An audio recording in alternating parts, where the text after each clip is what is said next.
You're going to love it. An autumn-like week ahead. Your planning forecast at 6.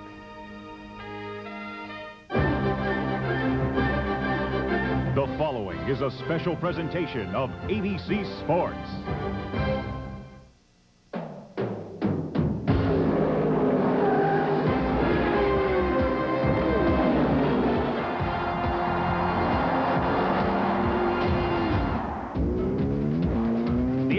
Sports Auto Racing team is in Las Vegas, Nevada, with the Indy Racing League ready for the Indy Racing League Las Vegas 500K. And the engines have just started here at this magnificent new facility. Much of it still under construction. It's many different kinds of racetracks, but today we're going to focus on the 1.5-mile oval. Hello and welcome. I'm Paul Page with Danny Sullivan and Bobby Unser. So great to be here with you.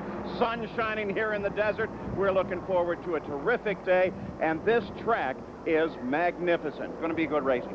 It's an unbelievable. It's a tri-oval, 12-degree banking in the corner, 9-degree on the front straightaway, and very, very wide.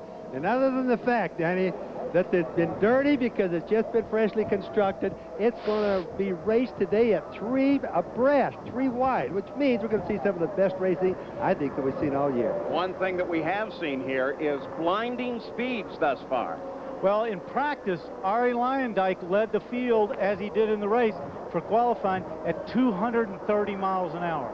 That's fast, but Danny and Paul, they won't run that fast in the race at least all the time, because if they did, you know, they qualify wide open around here, and if they did, it's going to be too hard on the engine. If they're going to back off just a little bit, I think at the end of each straightaway to save it. And there is the man that has been the fastest.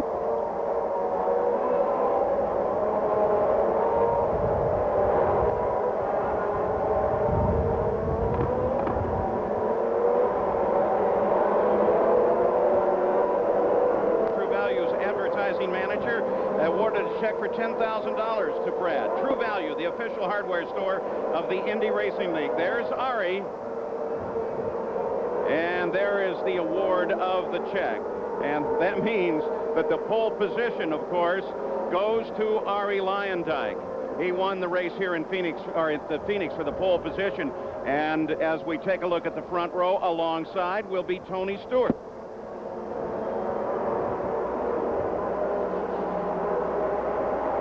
First start with the Indy Racing League.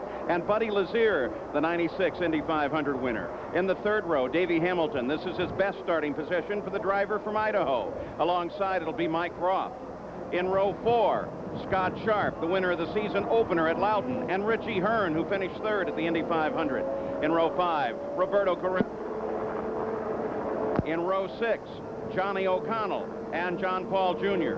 In row 7, Eliseo Salazar and Tice Carlson. In row 8, Robbie Buell and Buzz Calkins, the winner of the Indy 200 at Walt Disney World. In the 9th row, Johnny Parsons Jr. and Michele Alboreto. In row 10, Jim Guthrie and Johnny Unser. The 11th row, Stan Waddles and Michel Jourdain Jr. In row 12, Alfonso Giafoni from Indy Lights and Marco Greco. In the 13th row, Stefan Gregoire and Brad Murphy. And the 14th row, Eddie Cheever and Juan Carlos Carbonell. There's the track, and the corners, the banking at 12 degrees in the corners, very, very wide as we go to Jackal Route. Paul, we're breaking into some new territory, as you say, 1.5 miles around. Instead of the normal 3 anticipated pit stops, figure that they might have to go as many as 4. One added plus, though, the wing configuration here, because of the size of the racetrack, these teams are getting as much as 2 miles per gallon in lieu of the mandated 1.8. So we're going to have to stay on top of fuel consumption. Let's check in with Gary.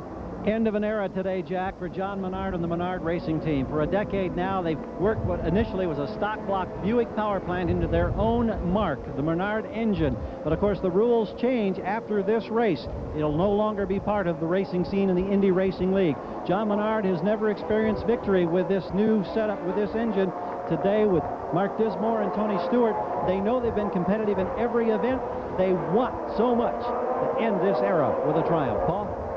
Well, when you spend that much time and money and dedication, that would be a wonderful victory for them here today. We'll keep an eye on both of those cars. There's your front row. Arie Luyendyk on the pole. And of course, course, Tony Stewart outside the front row. Rest of the field coming through. Our attention's being diverted a little. The first turn, the winds have picked up here, and there's a lot of dust beginning to blow across the corner. So don't take that wrong, because it's on the outside of the corner. Now the green flag goes, and here we are as Ari Luyendyk jumps into the lead. Robbie Gordon drops into third place. There's Buddy Lazier.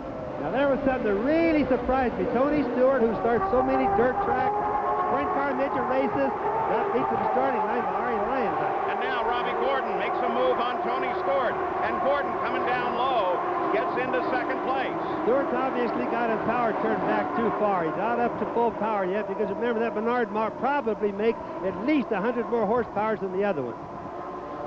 That's Buddy Lazier beginning to close now on Tony Stewart. Remember, that's the two guys that had the confrontation up in New Hampshire when we had the IRL race up there, Paul. Luyendyk, Gordon, Stewart, Buddy Lazier, Mike Croft, John Paul Jr., then Richie Hearn and Scott Sharp. That's the order. Looks like to me Robbie Gordon wants to get up to the front as fast as he possibly can. Well, you know, Danny, Robbie Gordon comes from kart, and he's over here running IRL. Of course, something that we were kind of surprised to see, although we're happy to see. He's going to be trying to prove a point today, I think. Well, I think he might be trying to prove a point, but I talked to Derek Walker, and I know they want to come away with some points from here so that they qualify for the Indianapolis 500. Second place, Robbie Gordon, closing on the leader, Jackaroo. Well, Robbie Gordon is one of those drivers that's going to attempt to go and make this race in only 3 stops. That means that he's going to have to use a little bit of fuel conservation. I talked to Derek Walker. He said, we need some full course yellows, not all at once, but within each segment. Remember, you've got to go at least 50 laps before you take on fuel if you hope to make it in 3. Top of the screen, you can see 4 laps of the 200 complete and the interval back from the leaders. 0.3 of a second for Robbie Gordon in his closure on Ari Luyendyk. You can obviously see right there that Robbie Gordon is getting a little bit of a draft right on Luyendyk, who's leading the car. On the red and white one is Luyendyk. The blue and white one, of course, Robbie Gordon. Looks like right there he's going to make the move. I'm sorry to interrupt you. I guess I was a little bit wrong on that, Danny. Robbie Gordon closes in, looks for a high lane. Notice this track is so wide, and with the banking, there are several grooves. Robbie pulled up, made a try. Didn't work for him. By the way, Davey Hamilton started 5th. He's dropped back through the field to 21st. Yeah, it also could be what Robbie was doing is he didn't feel maybe that Ari was running quite as fast as he thought he should be running. That could have just been a wake-up call. Well, if it did, Ari looks like he woke up, but I think he might have lost a little bit of air there, too, when he tried to go through Bobby, and he probably disturbed the front end of the car a little bit. Wants to be a little cautious. This is early on in a 200-lap race. Awfully early to be pushing too hard. We're going to open up Robbie Gordon's radio, and we'll just continue to listen to it today. And look at the leaders already catching the back of the field. That's Brad Murphy, the purple car up high. Look at Robbie. Gets way up into the dust. Now that's that dirt that I was talking about in the opening. It's up there. Now as the race goes on and more cars run up there, they'll clean that off a little bit. But it's because there's so much dirt and mud embedded into the pavement because the track is good. Did you hear Derek Walker right there very faintly in the back? He said, be patient. Look at Robbie. He's having trouble in the traffic. Tony Stewart here is taking a look around the outside. Well, Stewart's been running the banks a lot of times. He's used to running up high. It wouldn't be anything new for him. No, but I think Robbie got snookered there a little bit in the traffic. And once you lift off, we got a yellow. Yellow comes out as Stewart was able to move around Gordon and pick up the lead of the race. So Luyendyk, the rest of the field will slow. Quick little bounce off of the wall. And that's Johnny Parsons Jr. looks like. So we have our first yellow here. And Luyendyk slows the field as Gordon had to give up second place to Tony Stewart, who picked the momentum up. So they will bunch up once again. And indication from observers on the course is that he may have blown the engine before. Yeah, look at that. He's saying engine went just before the spin. Johnny Parsons wanted to make sure we all knew exactly what was going on. We'll be back after this message and a word from our ABC stations. Wow, how'd they do that? Pennzoil Performax 100. 100% synthetic at a breakthrough price. 100% synthetic at a price this low? How'd they do that? Leave it to Pennzoil to make synthetic affordable. How'd they do that? Hey, there's more. An extra $6 rebate on a case. Or $6 off on an oil change by the pros. How'd they do that? Get a $6 rebate on a case or $6 off on an oil change by the pros. Get a tough case of athlete's foot, and you're benched. You get that itching, the cracking, the burning. That's when you want a medicine that acts tough. Boom! Tough Actin Tenactin. It cures even tough cases of athlete's foot. Get Tough Actin Tenactin. Presenting a great leap forward in batteries. Introducing Duracell Power Check, the only battery with a fuel gauge, so you can see how much power it has. New Duracell Power Check, the world's most advanced battery.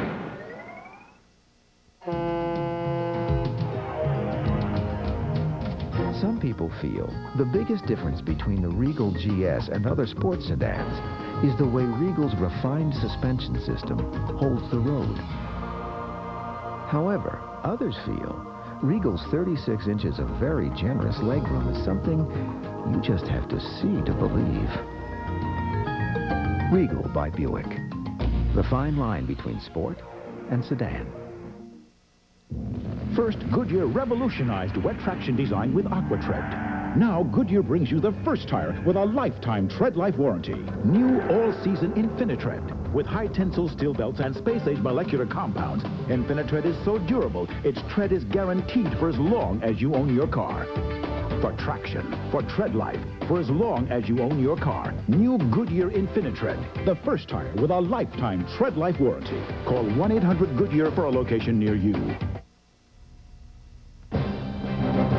The Indy Racing League at Las Vegas. This ABC Sports exclusive brought to you by Pennzoil Motor Oil. First to fully achieve the tougher 1997 GF2 performance standard. True Value, official hardware store of IRL and garages everywhere. Goodyear, #1 in tires. And Regal by Buick, the fine line between sport and sedan.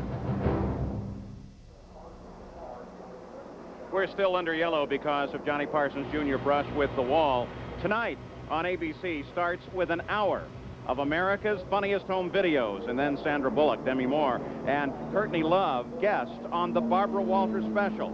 And Denzel Washington and Emmy winner John Lithgow star in the Sunday night movie Ricochet. That's all tonight here on ABC. Let's go to Jack. Well, Davey Hamilton and A.J. Foyt's car is a little bit disappointed at this time. Best starting spot, 5th position today, but the engine would not make any revs right from the drop of the green flag. They've lifted the rear cowling and the side cowling. What they're going to do, guys, is they're going to troubleshoot now through the electrical. Here's the other problem that Davey Hamilton has. They're sure that's an electrical problem because his dashboard is dead as well. So let's go back to Paul.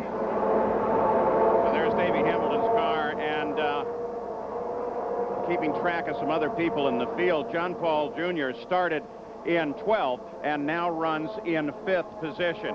Well, now there was a keep track there of Buddy Lazier and Johnny Unser as they follow the pace car under the yellow. And there's John Paul back there. It's John Paul Jr. with the flags on the front of the car. So it's Lyondike, Stewart, who got around Gordon for 2nd place. Gordon in 3rd. Buddy Lazier is in 4th. We'll be right back.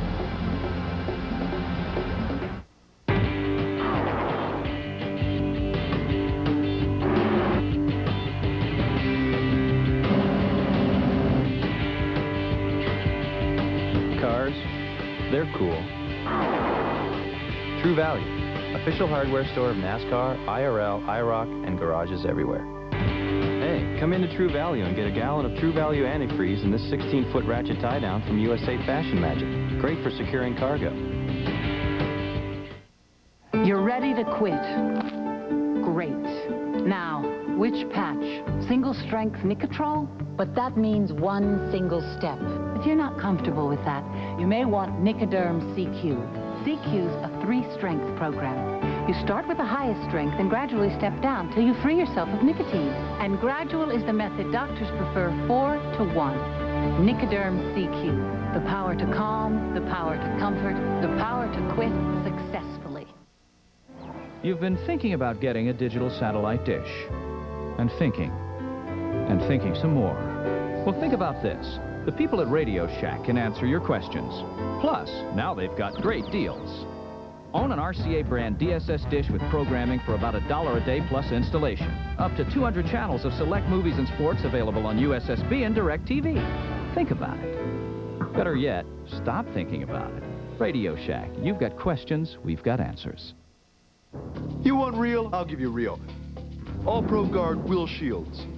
Will protects the touchdown boys. No glamour there. Somebody gets in the way of his running back, he says, hello, that's real. What's a guy like that do to refuel? He heads to Boston Market for a chicken carver combo. That's a real meal for $4 for a limited time. $4 gets him a chicken carver Sammy, side order, and drink. All for $4. That's real. Then what? He's back in the trenches. Looking for a little dessert. Eat big, eat real, eat a Boston Carver. Boston College meets Michigan in an interconference clash, or other regional action featuring North Carolina or Washington. Part of an ABC college football doubleheader Saturday. We're back in Las Vegas under a caution. That's for Johnny Parsons Jr. while they clean up the course. Notice in 5th place there is John Paul Jr. Started 12th, now 5th. Let's go down pit road. Gary Gerald. Paul, we're watching Tony Stewart. We're down here in the Menard camp. He has radioed to Larry Curry that he likes the balance of the race car. That is so good for Tony Stewart, because remember what he did in the last IRL event at Loudon, New Hampshire, when he just ran away from the field. He had amazing speed in the corner because the car was balanced so good. He's that happy early. Also, this yellow is helping them conserve fuel. But unlike the other teams who are getting good fuel mileage, the Menard is notoriously bad. Larry Curry said, we're planning a 4-stop race. Other teams are hoping to do it in 3. Menard knows they have to do it in 4. This yellow helps them, but they still need 8 laps of yellow to be able to do a 4-stop race. That's how concerned they are about fuel. Jack? Gary, down here in the leader's pit, Ari Lyondike says his car is pushing just a little bit, so he's not happy with the initial balance on the car. They will wait to make an adjustment on their first stop. It's extremely important for Lyondike as well, because he is running a race of fuel conservation as well. This team hopes to make it in only 3, Paul. Well, and when Johnny Parsons Jr. had the engine let go, it laid down a lot of oil through turn 3 and all the way up into turn 4, where he finally got in the wall. So they're having to clean that off, and they want to do the best possible job in doing so. Ari Lyondike will lead the field back, followed by Stewart and Gordon. Well, one of the things is I think these strategies, 3 and 4, Bobby, you can comment on this. I think that's all going to go out of the window with the yellows, because I think if they come in certain times, you're going to have to be scrambling all race long to readjust your strategy. You know, Danny, I was talking to Tony Stewart and Larry Curry yesterday, and race strategies, and one of the things that they're going to try to do with the Menard engine that we know doesn't do too well on fuel mileage is to roll out of the gas about halfway going into the turns. Now, if we remember up in Loudon, New Hampshire, that's where Tony really beat everybody, was going into the turns. So in order to make it fuel-wise here, he's going to roll out of the throttle maybe halfway. Now, it's not going to be completely backing out, but halfway, and this will really help with his mileage. And they'll see after their first pit stop whether it helped or not. But, of course, this yellow's messed all that up, as you said. Well, that helped, and sorry, Jack, that helps him the best of all because he's conserving so much fuel right now. The other factor, Danny, that we're talking about, that we're concerned about, is tire conservation. Both teams, both Firestone and Goodyear, are a little bit concerned about tire wear. Why? Because they say they're pulling as much as 4 Gs in the corners, and under full loads, they're not real sure how these tires will perform. Paul? Well, last night, they had, in typical Las Vegas style, an unveiling of the new cars for the Indy Racing League. They were over at the MGM, put them up in the boxing ring. The Delore on the left, the G-Force on the right. Those are the cars that they will run the next race when they come back next year to Walt Disney World. Gary Gerald took a closer look at them. And the cars we've become accustomed to seeing in years gone by is found right behind the cockpit. It's this air induction box here where air is jammed into the engine. Keeping in mind now that the new power plants with these cars are naturally aspirated, non-turbocharged. So no longer will you see the familiar pop-off valve sticking up through the bodywork right here. It's a 4-liter engine under here, a little bigger, a little heavier than we've had in the past, but with no turbocharger and no wastegate, that weight is offset. They're going to drop the horsepower by about 200 to the 675 range. A subtle change, not so easily seen, under the car. Simplified underwing, straight lines. It'll reduce downforce 20 to 25%. Fuel capacity from 40 down to 35 gallons in the fuel cell. Here in the cockpit, about 3 inches wider, a little bit higher on the sides for safety. They'll use crushable material around the driver's helmet to immobilize his head in the event of contact. Now, as far as the rules makers are concerned, they've left the suspension pretty much up to the design team, so you'll find subtle differences between the G-Force and the Dallara on each corner of the car in terms of the actual suspension. Also, some changes in terms of the gearbox. So they dropped the horsepower, they reduced the downforce. They think they're going to slow these cars down by about 15 miles per hour, and IRL officials believe that'll lead to tighter, more competitive racing. Price tag, either one of these chassis, rolling, no engine, $263,000. Well, Gary, this is a brand new Infiniti that was introduced to the dealers just this week. The engine is the exact same based engine that'll be used for the Indy Racing League in 1997. Take a look at it in racing configuration. It actually is going to use a lot of the same parts that car has. They'll be on an Indy Racing League car and engine next year. Paul? And the turbocharger will be gone.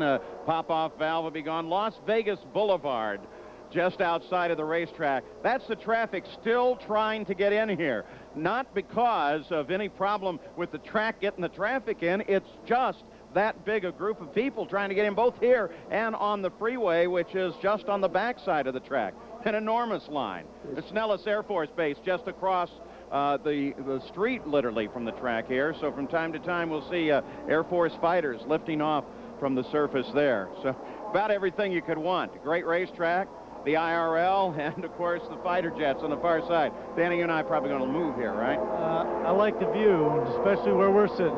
I think we're about to go green right now as well. They pick up the speed as Ari Lyndike will lead Stewart, Gordon Lazier, John Paul Jr., and Mike Croft back to the line. Focus, of course, is on Tony Stewart, who got around Mike Croft just before the yellow came out for Johnny Parsons Jr. You saw that Johnny Parsons was okay after hitting the wall and blowing his engine. And he's already been checked over by the medical folks, and hopefully we'll be talking to him here shortly. Once again, I'll tell you what, Lyndike really is able to jump out. Here comes Gordon around Stewart. Stewart gets caught in traffic. John Paul Jr. gets caught behind him. Lazier comes around. John Paul Jr. down on the low side. Stewart's really getting bad starts. He's something wrong with his turbos not coming up with pressure right away. I don't know. I think Ari maybe played it pretty smart there. Tony took a run at him, and Ari kept going slow, and he had to back out of it, and then it looked like Ari took off. And he just doesn't have any horsepower. The other cars passed Tony also, and now at Menard, making 100, 150 more horsepower than the others, really should jump him at the start and outrun him. Should have led the race, really. Yeah, it seems like it's taking him a long time to get up to speed. Look at this. John Paul Jr. going right under Buddy Lazier. John Paul Jr. takes Lazier, moves into third place. At the same time, a little further back, and you got a glimpse of it for a second, with Scott Sharp and Roberto Guerrero. They came around Richie Hearn, and they moved into 7th and 8th. Let's go to Gary Gerald. For Tony Stewart on the restart, Larry Curry not happy. He said, we simply didn't know they were going green. They didn't tell us until they were deep into turn 4. So they're a little unhappy, the fact that they had a lack of information. That's why Stewart was lagging on the restart. Yeah, but he dropped more than that. The question is there some other issue there? No, there definitely is.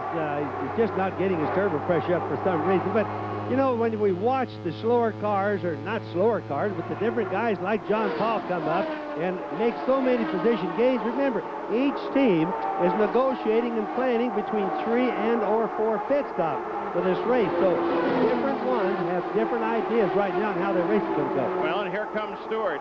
Back moving forward as he comes around Buddy Lazier. That was Mike Croft, the white 10 car, that now is coming down alongside Lazier as well. It's pretty close racing right through that trial over there. Croft has really been, Mike Croft in the white car on the left there, has really been fast. I've watched him all during practice. He's got the car set the way he wants. It sets on the racetrack real nice. And it looks like now he's starting to put it to good use during the race. Well, look who's having a problem is that sort of purple-blue car of Buddy Lazier. Yep. These guys are going okay, but Buddy's just dropping spot after spot right there. Look, he just got 3 spots in that half a lap. Just ahead of him is Richie Hearn, then Scott Sharp, then Roberto Guerrero. They're involved in a nice little fight. Sharp and Guerrero have been fighting rather consistently here. And Denhauer, he's going right underneath him as well. Yeah, so Buddy Lazier, the Indy 500 champion, with something obviously wrong with that car. This is the leader, with Robbie Gordon right behind him. Lyondike and Gordon over on the backstretch. Now there's 2 guys with an awful lot of oval track experience right there. And some pretty good wins under their belt as well. And of course, Robbie Gordon, he just finished his last IndyCar race. Now he's in an IRL. Then I think he's going to stock car racing this year, and he still has a championship to win in off-road trucks as well. Yeah, he pretty well has that one wrapped up. So Lyondike up at the front of the field, Jackaroo. And you should begin to see Lyondike. Oh, right, just flew past him. Lyondike got caught up behind some slower traffic, and Robbie grabs the lead. So Robbie Gordon now the leader of the run. Got him sleeping right there. I think what you're going to see, guys, is now both Robbie Gordon and Ari Lyondike are going to run wide open. Our radio transmissions we listened to said go to green. Here's the reason why. Enough in this segment. Lyondike back to the lead, Jack. Sorry, Jack, but they're swapping spots left and right. Lyondike's now back in the lead. We didn't mean to interrupt your story. Oh, Robbie. Right along, you're doing great. Robbie Gordon's radio, and I thought I heard the words, "This is dangerous," as he threads his way through traffic. We'll keep it open. But that was Derek Walker came back on, said, "You're doing great." Look at this. He passed him again. He's going back around Lyondike. What we're seeing here, Bobby, is traffic is dictating, I think, what's going on. If these guys have to lift out of it because they get behind the slow car, it changes a lot. Danny, we're seeing 2 race drivers that are being stubborn right now. That's what you want, so just play it smart, real smart. That's Derek Walker saying play it smart. Whoa, car into the wall. 2 of them, big hit. That looks like Buddy Lazier's car. Well, we got to check the nose. It might be Murphy. That's Murphy, I'm pretty sure. And did you see one just went through? A red car went through and caught a tire down the back. I believe he nipped a tire, too. The biggest problem is all the parts. Look at all the parts that are laying there. That's the biggest single problem. That left of your screen, that red car clipped a tire, I believe, when he went through it. So 3 cars involved in this one. Eddie Cheever there. Oh, Eddie, and he's got a new team. He started himself. He's got a team going. That's not the way he wanted to do his first race, is it? Eddie just lost a valve during practice. They ruined an engine that way, and now to wreck the car, not a good day for him. Stefan Gregoire climbs from his car. He's been incredibly fast. In fact, yesterday in practice, he white-walled a tire, and we thought, well, he'd be coming in right away. It went several laps without coming in. The USAC safety team is there with Eddie Cheever. It appears that he's okay, only they're taking a little bit of time and paying attention to his feet. You can see the nose is off of that car.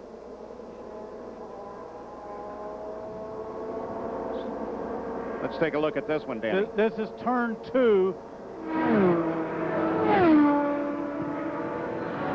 Oh. You know, when it went up there, it looked like it was just 1 car, but obviously there's 2. Boy, a lot of debris there. The debris is what really gets all the guys running behind there. Yeah, they've already gotten tangled up here. Well, watch as they come off the wall. Now watch this tire, something right through there. Whoa, Gregoire just went through there. And oh, he's lucky, Danny, on that tire. That was really lucky. Nothing worse than hit a rolling tire. Yeah, but he had no choice. He had to thread it through there because he couldn't take a chance. The cars touched right there. Danny and Paul, they touched. They locked up together and immediately went to the wall. But remember, that's well over 200 miles an hour, so it's instant to the wall. So Brad Murphy and Eddie Cheever get together, and then Stefan Gregoire comes running through the middle of it. That brings out our second yellow of the day as the USAC crews try to clean up, and we'll be back after this message and a word from our ABC stations. First, Goodyear revolutionized wet traction design with AquaTread. Now, Goodyear brings you the first tire with a lifetime tread life warranty. New all-season InfiniTread. With high-tensile steel belts and space-age molecular compounds, InfiniTread is so durable, its tread is guaranteed for as long as you own your car. For traction, for tread life, for as long as you own your car. New Goodyear InfiniTread, the first tire with a lifetime tread life warranty. Call 1-800-GOODYEAR for a location near you. Athlete's foot. Why suffer the burning, the itching? Hit it hard with prescription strength Desonex. It has the same medicine that doctors prescribe. Nothing cures better. Nothing. Prescription strength Desonex, because prescription strength is strong medicine.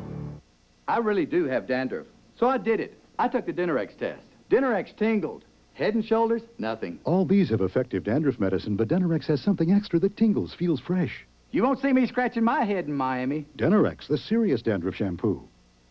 ABC Premiere Tuesday.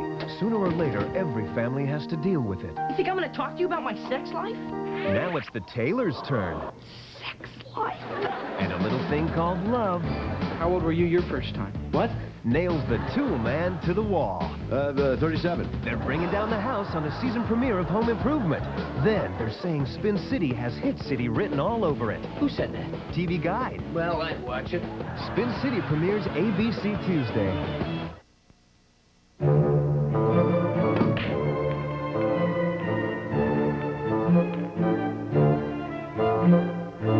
Another subtle reminder to change your oil.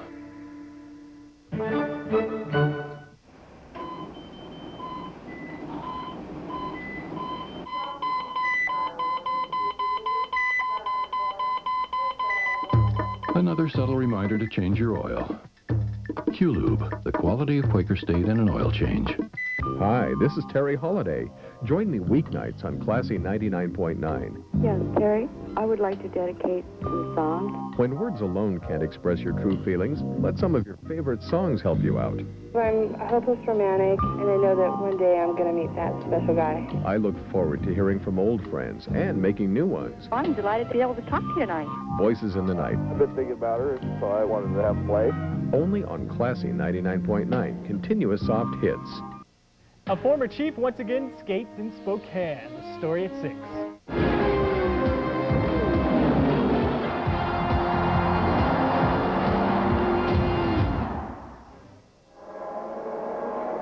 We're back at the Indy Racing League, the Las Vegas 500K. Now, we're under our second yellow. Brad Murphy, they are still working with his car, the USAC safety team right there. They've had the jaws of life out, and they have been working with that car. As yet, Murphy has not been taken out of the car. Let's go to Jack Arute. Well, Paul, these are the tires that just came off of Buddy Lazier's car. What they're doing right now is they are trying to find a mysterious ailment on the race car itself. About 5 laps before the yellow came out, you saw Lazier making a run to the back, not to the front. He reported that the car was so loose, it tended to dart forward and lose control of the car. So far, they have not been able to find the problem. And Gary Gerald, that is not the way you want to be at the controls of a race car at over 200 miles an hour, not knowing what's wrong. Absolutely, on any high-speed track. Here's a man who has just come in from out here. Well, we've got an emergency vehicle arriving. We're at the safety center, and the drivers from the last incident being brought in. Johnny Parsons had just been released. You lost an engine, we know, and then it got you up into the wall. Tell us about the conditions up to that particular point, and how tough is it, particular with visibility, sand, when you get outside the groove? There was really no problem with visibility. The sand was, no effect on the track. We've been here all week getting acclimated to things. Really no problem at all, Gary. It's I just had to hold my line. We really got slowed down quite a bit in the Electech car. Even the Firestone tires can't work when oil's underneath the back of them, and so we got slowed down enough. It wasn't that bad. Well, now, you get any kind of a feel for how this thing is going to unfold? Is it too early to know? You see anybody who's got muscle or power? Is this going to be an endurance test? We've entered the race considering it's somewhat of a mini enduro, and there's a lot of good teams here with preparation, but you got some race drivers, that are up front, like Gordon and Leyendyke, are going to treat it like a sprint car race, and it's a small enough track and fast enough you could consider it a sprint car race. But we drivers are pretty fortunate after getting into the wall here and coming out in good shape. I hope Murphy's okay. We got guys in the hospital that run sprint cars this week. I want to say hi to Brad Marvel and hope those guys get well soon and get back out in circuit. Thanks, John. Jack? Well, Gary, your leader, Robbie Gordon, is not at all happy with the speed of the pace car. It's been an advertised speed, but Gordon is looking at his dash and seeing that the car is beginning to develop an overheating problem under these slow laps. He's back and forth frantically to Derek Walker, and I think if we listen in, you'll hear the calming influences of his crew chief, Derek Walker, saying, don't worry about it, don't worry about it.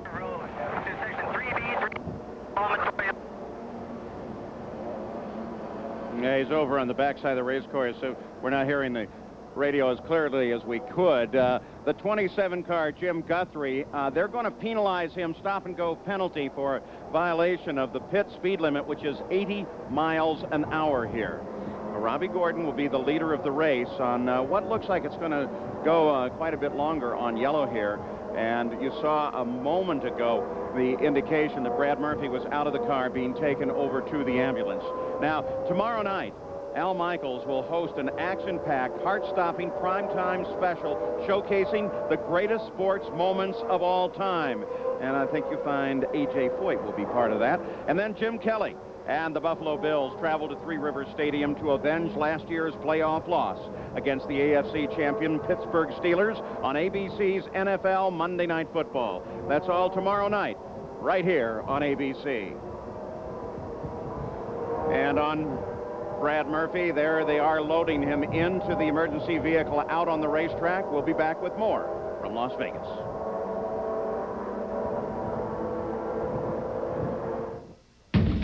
I do not drive to work.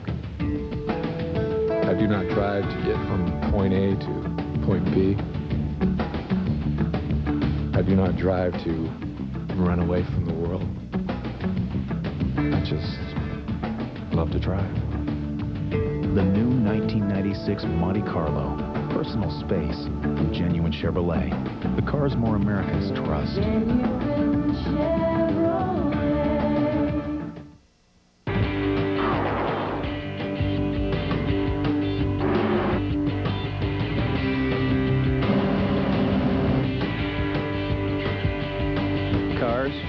They're cool.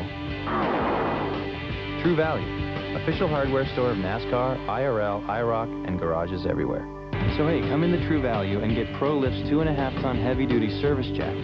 Or how about a quart of Slick 50 engine treatment? If you want full office suite power at a word processor price, look no further than Corel WordPerfect Suite. Corel WordPerfect Suite includes an exceptionally intelligent word processor, an award-winning spreadsheet, amazing presentation graphics, plus business graphics and utilities, hundreds of fonts and thousands of clip art images.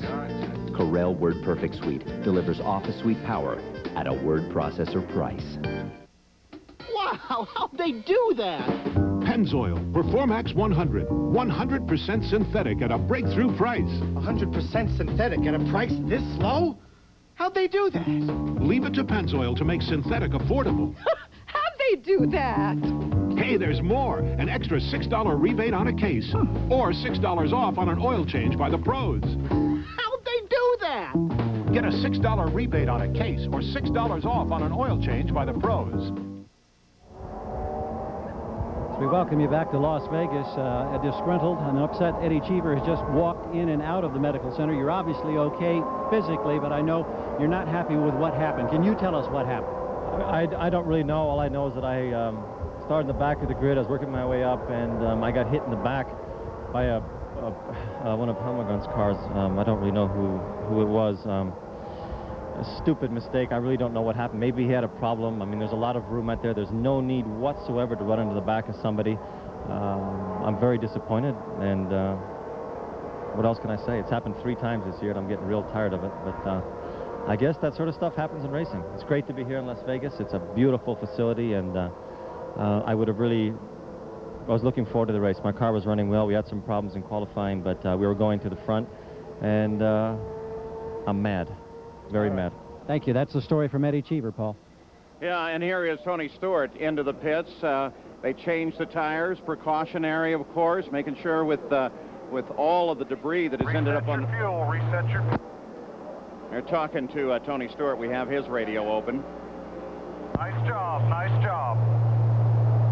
And what Larry Curry's telling him is to richen his fuel up, getting out so the car doesn't, or so the engine doesn't stall. Jackaroo? Well, Paul, that stop's not surprising. Remember what a fuel guzzler the Menards are.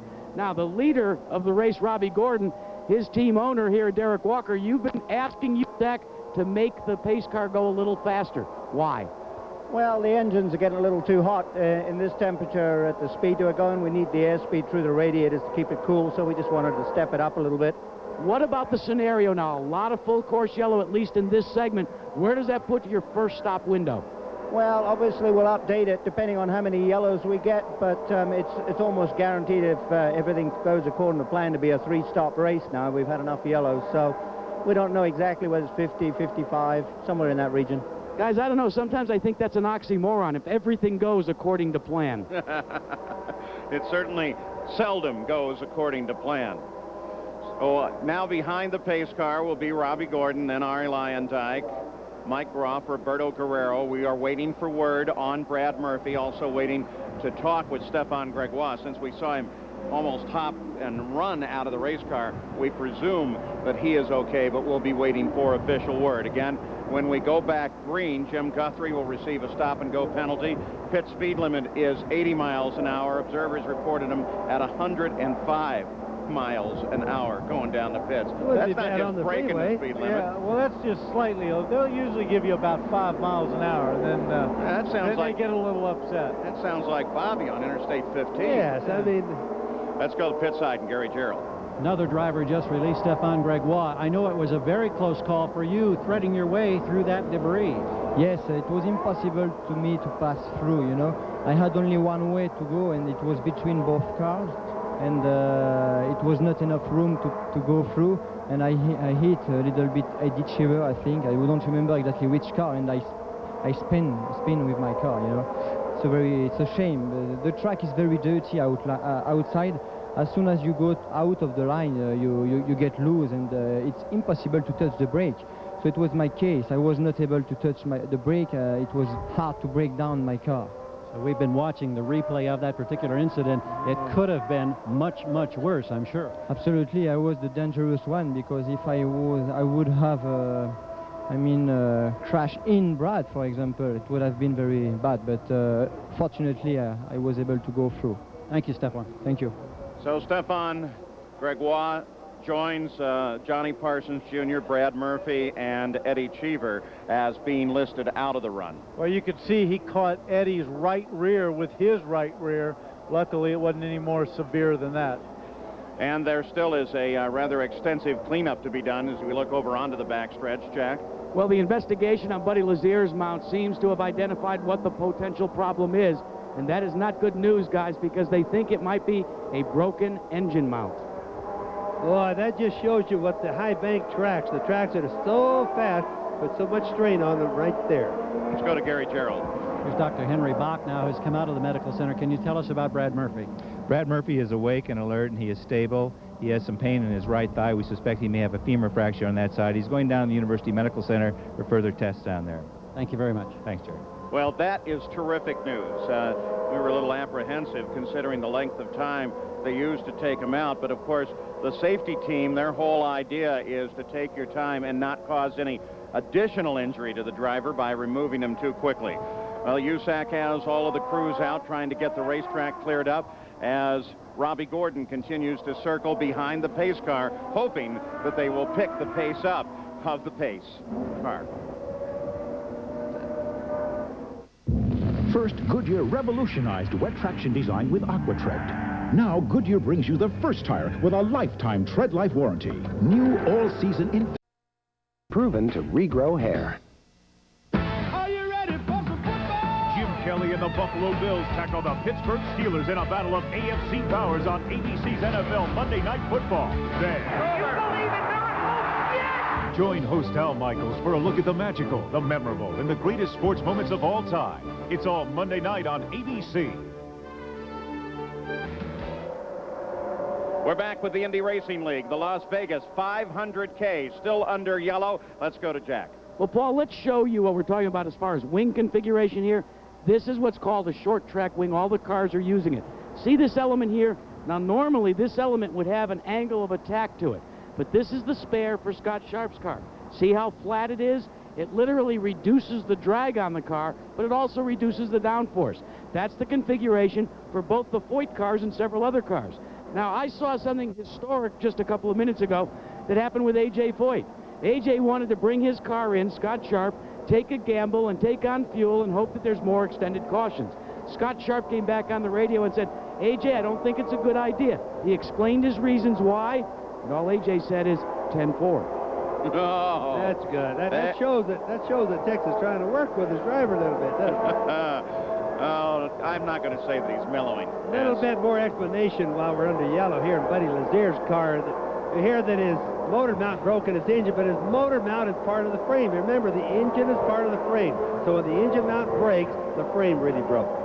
Well, while we continue under the caution here, 159 laps to go with this long cleanup as a result of that three-car incident, Stephane Gregoire and Brad Murphy and Eddie Cheever. This is the Indianapolis 500 on the final lap when Roberto Guerrero spun the red car up into the fence is Alessandro Zampedri. And as a result of this, and you'll see it on a shot coming, the car really grabbed the fence with the nose. Watch this. This is spectacular, if not frightening, video. The car flips overhead. The nose gets into the fence.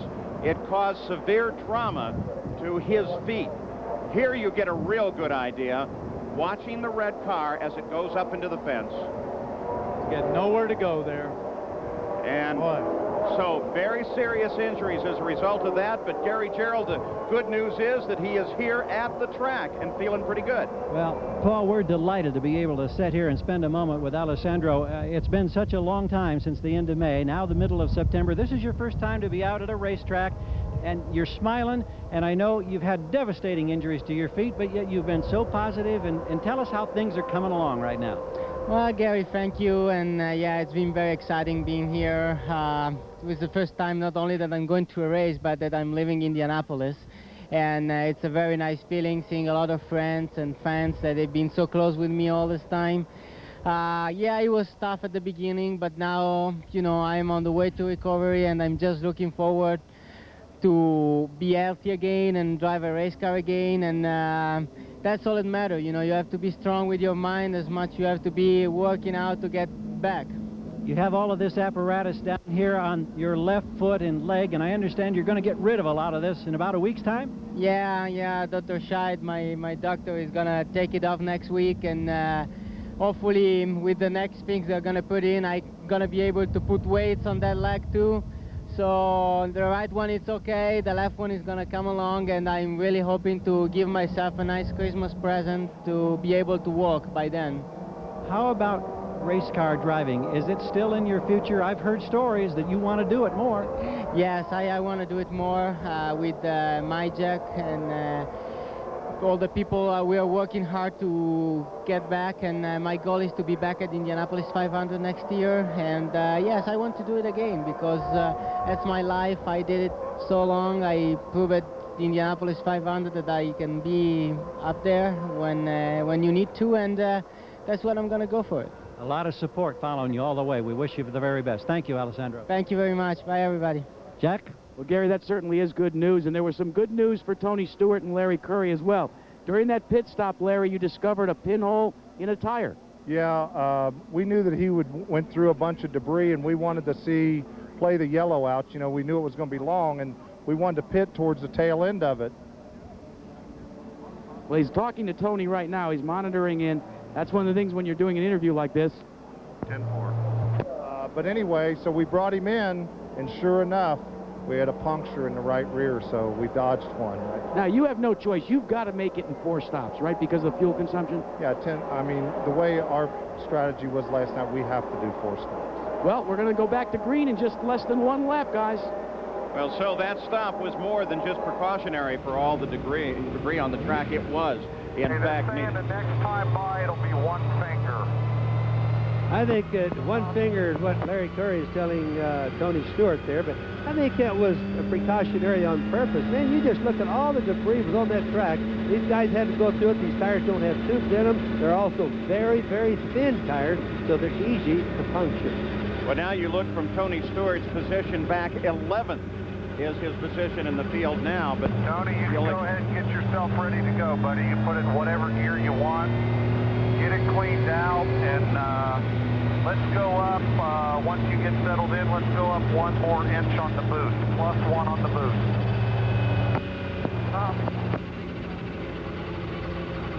So they apparently think that that everything is fine in terms of fuel. They're not worried about economy there. We're ready to come back to green. There's the full running order after 45 laps, Jack. Paul, 45 is the operative number. Remember what the leader said. Derek Walker said they would go to 50 to 55. He's got to hope that there's a full course yellow in the next 5 to 7 laps, or they're going to have to make a green flag stop. And I think that may be in their future right now. So Stewart with the job of carving up from 11th place. Robbie Gordon leads the field back. Pace car is already off turn 4. Gordon picks up the pace, gets a good restart.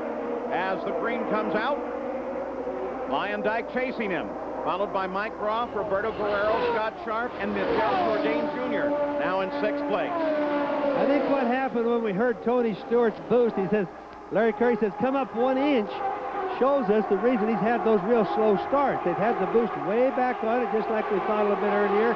They're really trying to conserve fuel so they can be there at the end. And as we also said, this is last chance, Paul. This is the last race for the turbocharged engine.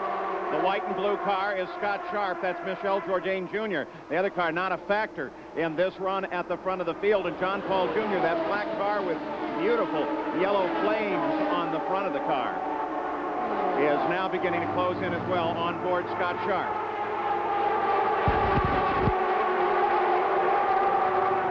Well, look at the G-loading. Push him down in the cockpit in the corners. Watch this. That's astonishing. 4 Gs, that's an awful lot. There's very few people, even people that fly airplanes and make sharp turns, don't make over 2.5 Gs.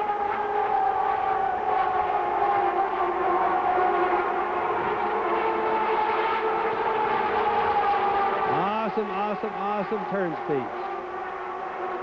Going back now to Scott Sharp. Now, let's watch his head movement. Coming right through the trials there. We're getting ready to set up for turn 1. Look at him. Look at it push him down.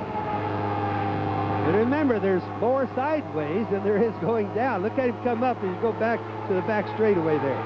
Now, I'm right. Those are G-forces doing that. That's not him reaching for a pedal, as we've seen with other drivers. That's the G-forces putting him down. It certainly is, Paul. It's pushing him down a whole bunch. That's all there is to it. 4 Gs. If people just could realize how strenuous, you see the brace on the right side of the helmet there, the right side where the helmet leans up against. You have to have that. Drivers can't hold their heads up. The card between the tires and all the aerodynamics gets so much adhesion, just pitches your head to the right. All right, as we get ready now to leave Scott Sharp's car, the battle on the circuit, and that white line coming through, that hopefully will tell you when we move in and out of different battles on the course. An addition that we've added for our Indy Racing League coverage. John Paul Jr. is leading a group of Jourdain, Guerrero, Stewart, who is now up to 9th, so he's managed to tick 2 positions off from his 11th starting position, and the leader already has traffic ahead, and Arie Luyendyk in 2nd place is fully cognizant of that. So Robbie Gordon, red, white, and blue car, predominantly blue. There it is on the high side with Luyendyk right behind him and closing. Luyendyk goes down to the low side, looks for position, doesn't do it there. Robbie's not going to give it up that easy, but I think what I'm seeing too is Robbie's a lot more cautious in traffic. We heard that transmission where he said that it was a little bit dangerous out there, but also he's not raced with these guys. He doesn't know them. You know, he doesn't know what their styles, what they're up to. Arie's got some races under his belt with these guys, so Robbie Gordon's got to learn their technique and their style. It's got to really worry him a lot, Danny, but remember the guy right behind Robbie Gordon, Arie Luyendyk, he has raced with him a whole bunch. They feel good together, I'm sure. Robbie Gordon was able to get around Buzz Calkins there. Now Luyendyk gets around him. Mike Groff, the white car. Well, there you hear it right from the two-way radio, and that's what they do as a car ricochets off the wall. I got hit in the head with a couple parts. Now, one of the things that you said there was, of course, that Robbie Gordon was going to need a yellow to make it in 3 stops. It's pretty timely. He's got his yellow right now, Danny. Yeah. And the good news is that Tice is okay. I think that's Tice Carlson, yeah. Yeah, absolutely. Tice climbing out. Stops. He's only stopping to get everything unplugged from his helmet so he doesn't rip the lines out there. There was so much dust down there, I bet he was just hoping he would get out of that dust to see where he was, Paul. Well, it makes you hesitate, too. You see that yellow car. Roberto Guerrero also has one. It'll take just a moment to make absolutely sure that that's who it is. You get the identity right. Well, looks like Tice is okay as he climbs out. And we go under caution once again here at Las Vegas. Here's a look at the situation. Oh, he got tapped. They were running out there. They were running side by side, and either he touched him or he got tapped too close. He got tapped. They got into another car anyway. I can call that one pretty easy. It's not too hard to do. So the third caution of the day, that's Dr. Henry Bach, who you met just a few minutes ago, standing right there with him. He gets out and works on the course. Danny, let's look at it. Let's see who that other car is, if we can. I can't from that. On that other shot, all we know is a white car. But it shows you with all the centrifugal force that you have, and all the G-force that there is going, it takes very little to really set you they're in the right wall. there. They just got together. Well, Bobby, you know, it just takes a little nudge, something that you wouldn't even hardly notice, just to get that car a little out of shape and send it on its way. Look at that. They're running very close together. And he just catches him with it on his rear tire, looked like, didn't it? The car right there, the white car, just came right over and got a hold of Tice Carlson. Spun him right out. I just wonder if Tice even knew what happened. It was so sudden, and the cars were so far apart for a while there. Well, we saw Tice Carlson climb out of the car. They make him climb into the ambulance and go back for an examination just to make sure he's answering all the questions right. And that, in fact, he is okay, but it certainly appeared that way. You see here, too, as we watch the ambulance pull away, you got a glimpse of some people on the back straightaway on the inside of the wall. Because of the nature of the track here, they have all of the pit signaling being done from the back side of the course, down on the back straightaway. That's the guys with the board. So the yellow's out with the pits closed at the moment.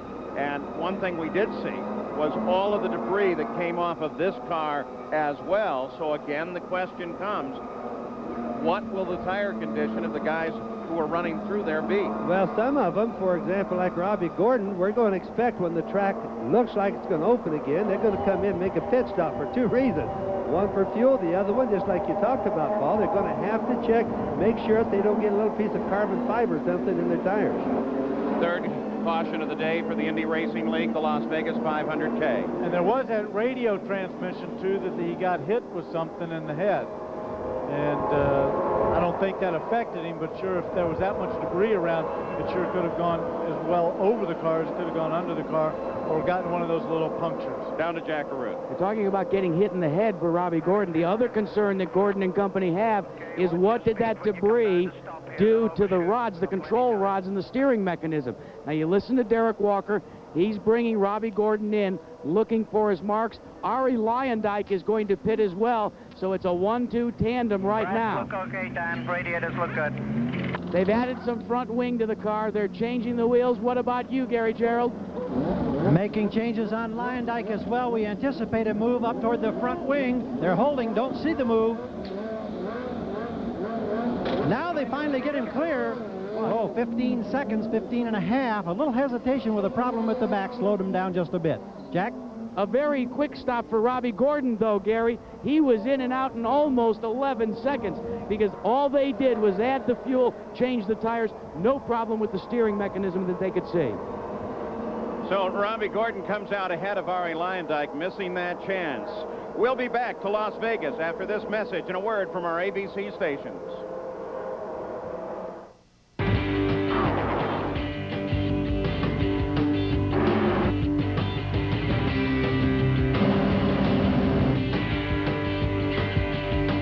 Cars, they're cool. True Value, official hardware store of NASCAR, IRL, IROC, and garages everywhere. Hey, come into True Value and get a gallon of True Value antifreeze and this 16-foot ratchet tie-down from USA Fashion Magic. Great for securing cargo. You're ready to quit. Great. Now, which patch? With Nicoderm CQ, you cut back your nicotine dose gradually, and gradual is the method doctors prefer. But you can't do that with Nicotrol. You can wear Nicoderm CQ 24 hours, so it's still with you when you wake up. You can't do that with Nicotrol. Highest level of medicine? CQ. And CQ was the patch most prescribed by doctors. Nicoderm CQ. The power to calm, the power to comfort, the power to quit successfully. It's ABC's Grand Premiere Giveaway. Your chance to win a 97 wide-track Grand Prix from Pontiac and be on ABC Premiere Week. To enter, look for details in one of these publications. Then if you're one of the winners, our cameras will come to your door, hand you the keys right there, and you'll be on ABC. 7 nights, 7 winners in ABC's Grand Premiere Giveaway. An ABC network premiere. Washington. Let's go. A movie that takes you to the edge. ABC Sunday. Ricochet. Parental discretion advised. Quality health care coverage. We think about it all the time. It's good MSC gives us a choice. With affordable plans. Like Prime Care. At a price we can afford. We have lots of doctors.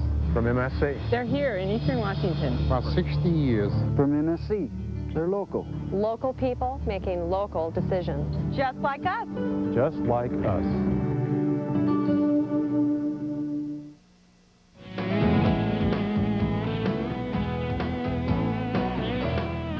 There aren't many things that can stop a 4x4. There are even fewer things that can stop a Stihl. Now, Stihl chainsaws are on sale starting as low as $199.95. Here's a Stihl bonus. Purchase Stihl's Pro Kit with carrying case and save more money. See a full-service Stihl dealer near you this week. In Spokane, Country Homes Power Equipment, Kootenai Saw and Cycle, Coeur d'Alene, and Jerry's Saw and Tool in Colville. Councilman Chris Anderson returns to Spokane. The story at 6.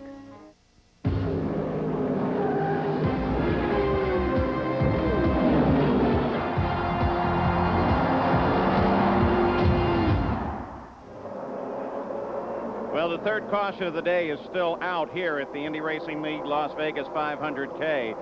And don't forget, Saturday on ABC Sports, our college football doubleheader begins at noon Eastern with the 9th-ranked Notre Dame taking on number 7 Texas.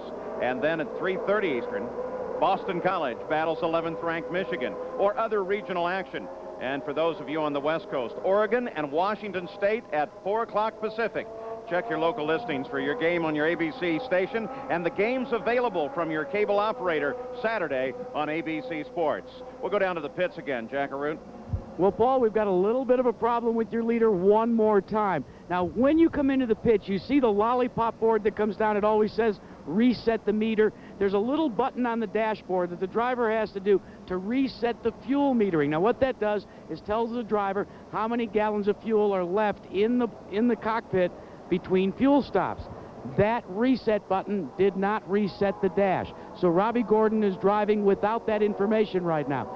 No real big problem because the telemetry on board will relay the information back to the Valvoline pits. But here is the problem. Now, with fuel consumption so critical to make it in 3 stops, they're going to have to show by radio, and everybody else can listen in, exactly what their fuel consumption is, and it could get dicey down to the end of the race. Gary? Minor problems for Ari Lyondike relating to radio communication. Buddy Lindblom says it's very scratchy. It's not critical at this point. It is, however, a concern. They made one suspension change around the wings on his last pit stop. Now, there was speculation as to whether or not Mike Groff may have been involved in contact. We talked with the crew, and they say he has told us absolutely nothing. And then they laughed and said, but remember at Loudon, he didn't tell us on the radio that he'd been involved in a contact incident. So as far as they know, everything's clean and smooth. Paul? All right, well, we're under the caution now, and with the stops, John Paul Jr. in the 18 car has taken the lead of the race. Stewart is in second, followed by Gordon. Mark Dismore, that's the other Menard car, is now in fourth. Ari Lyondike back in fifth with his pit stop. Then Richie Hearn, Stan Waddles, Mike Groff, Scott Sharp, and Michelle Jourdain Jr. That's the top 10. You see them all right there. They should be coming back to a green flag this time, Paul. Pace car has already moved down onto the pit road, and look at this. As John Paul Jr. moves high, Stewart tries to get him. Other cars, Johnny Unser, not a factor in the battle at the front of the field. John Paul Jr. pulls away. Stewart darts down to the inside. John Paul Jr. grabs a middle lane and pulls away from Stewart. Now, often Stewart will back off a little bit like that because of the dirty air that John Paul was making. I don't think Tony Stewart likes to back off much, though. Yeah, but what's surprising me is 3 times we've seen him now with an opportunity on a restart, and we haven't really seen that car come surging forward like one might expect. No, but I think that was a better restart, and maybe these guys, just the way the car in front of him is starting, and if he has to back off of it, it takes it longer to spool up. Look at him go by there. He and just behind him, though, is Robbie Gordon, who's now closing.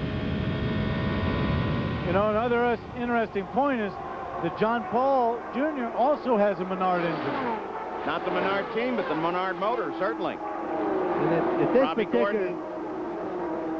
this particular race, I think they're all the iron blocks too, Paul, so they're all kind of even, instead of some of them having the aluminum in the Menards. Well, I'm under the impression that John Menard's team itself is running with the aluminum block. They've been running both ways on that. I think they've got the aluminum in for the race, but in practice and all that they would run the iron because they've had a little bit of problem with the aluminum block. Richie Hearn with Ari Lyondike working on him. It's a battle for 5th. 1.6, Ari, 1.6. And that's Derek Walker giving the separation back to Ari Lyondike. Apparently they don't seem to be concerned about Dismore, who's in there in 4th place, separating Gordon and Lyondike. Lyondike now works on Dismore. Bobby, I still think the big factor in this race is still going to be traffic. And Hearn begins to close on Lyondike. Hearn looks to the inside. And Hearn passes Lyondike, picks up 5th. Now remember, sometimes when you see passes like that, it's nothing more than turning the boost up a little bit or shifting the gear between the race gear and the cruise gear. Lyondike all the way down the flat to try and get past. Loses some speed. Hearn still in behind him. But then he protected his position, and Hearn had to lift a little bit in there. I'm telling you, Bobby, I think the traffic, they're so affected by what the car in front of them is doing in the corner. Not just from the air, but whether they have to back off or not. Look at this. Look at this, Hearn. Coming up behind Ari Lyondike, trying to get him again. He's not going high enough to get around him, though. Yeah, Ari Lyondike's seen that move before. Running speeds upwards of 219 miles an hour in this battle. And Scott Sharp beginning to close in, too, on the battle between Hearn and Lyondike. Now those back up to the front. Those are fast speeds for this time of the race, Paul. Look at this. Tony Stewart diving down low. Tried to go low under John Paul.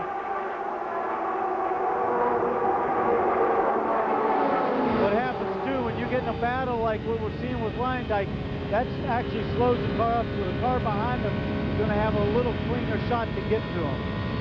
Riding on board with Tony Stewart. We're just going to ride here as he chases the leader. Well, look at all the...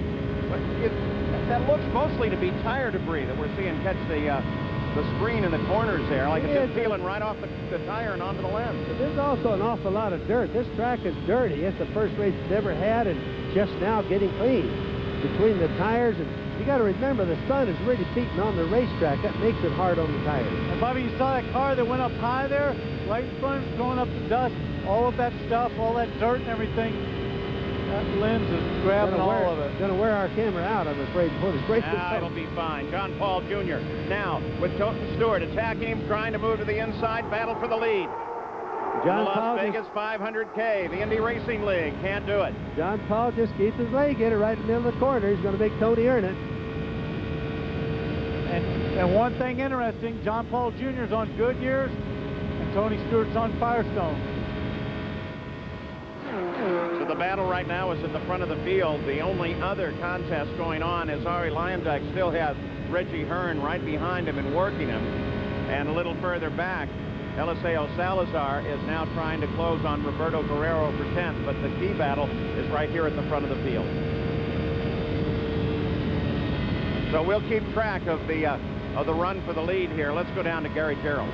Paul, here's our 4th driver we've talked to, released from the safety center. It's rookie Tice Carlson. Tice, what happened? I was passing the lap car and I came off of 2, and I don't know if he had a push or what, but we just got together coming off of 2 and we got into the wall. It wasn't his fault. He didn't mean to hit me. And who is that you're talking about? It was a blue and white car. There are 3 or 4 teams like that out here, so I'm not going to mention any names. We thought we had a good run going today. Owen Schneider was crew chiefing for us in the IRL Las Vegas discount golf and tennis car, and we went back a little bit. We had a little bit of push. We changed tires, put a different set of tires on, got that really taken care of, and we're going back forward, but it just wasn't our day. We'll be back. We'll put a lot of sponsorship together and come back. Thanks, Tice. Well, at the front of the field, it's still John Paul Jr. Look at this. This is back just a little bit further. Nice battle. Robbie Gordon, Mark Dismore, Ari Lyondike, Richie Hearn, all 4 of them battling for 3rd place. These guys are really going to be tired if they race like this for this entire race. This track is really hard on drivers. You think about pulling 4 Gs 2 times every lap for 300 miles, really hard on the driver.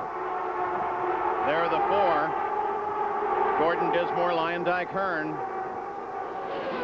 Lyondike closes a bit on Dismore.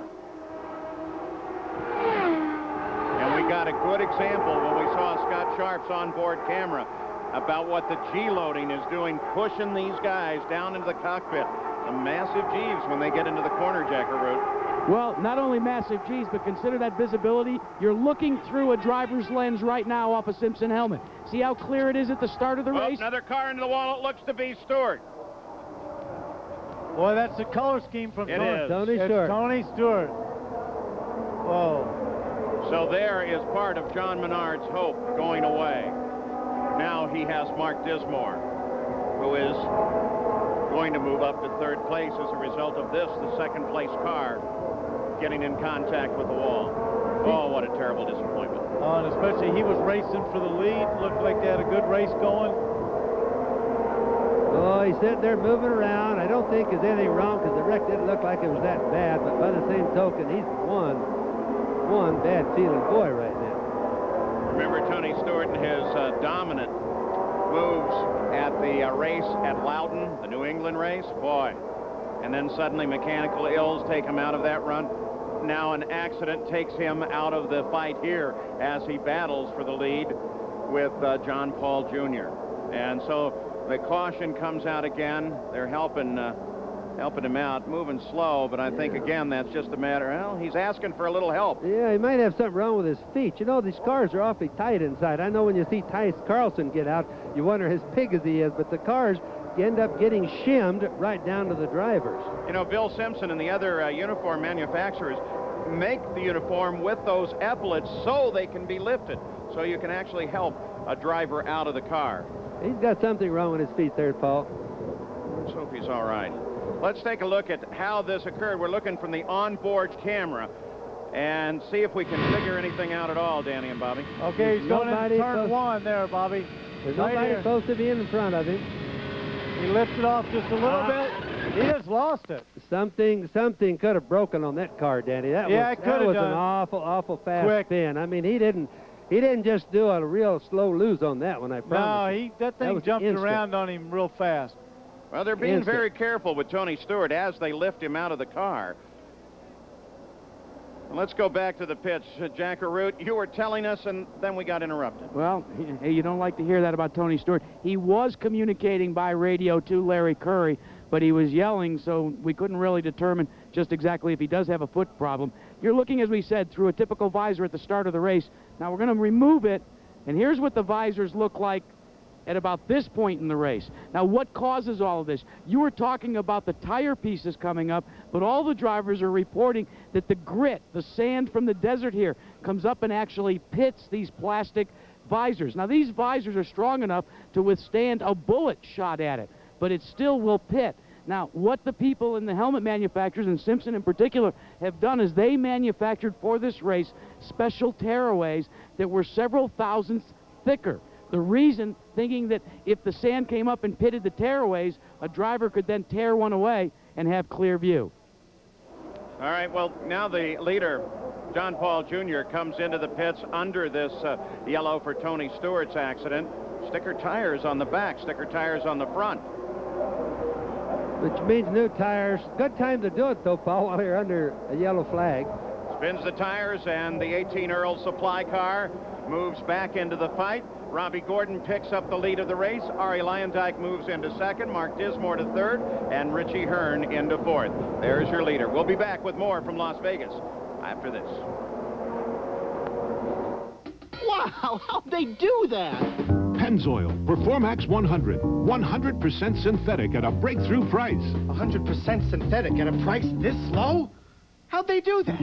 Leave it to Pennzoil to make synthetic affordable. How'd they do that? Hey, there's more. An extra $6 rebate on a case. Or $6 off on an oil change by the pros. How'd they do that? Get a $6 rebate on a case or $6 off on an oil change by the pros.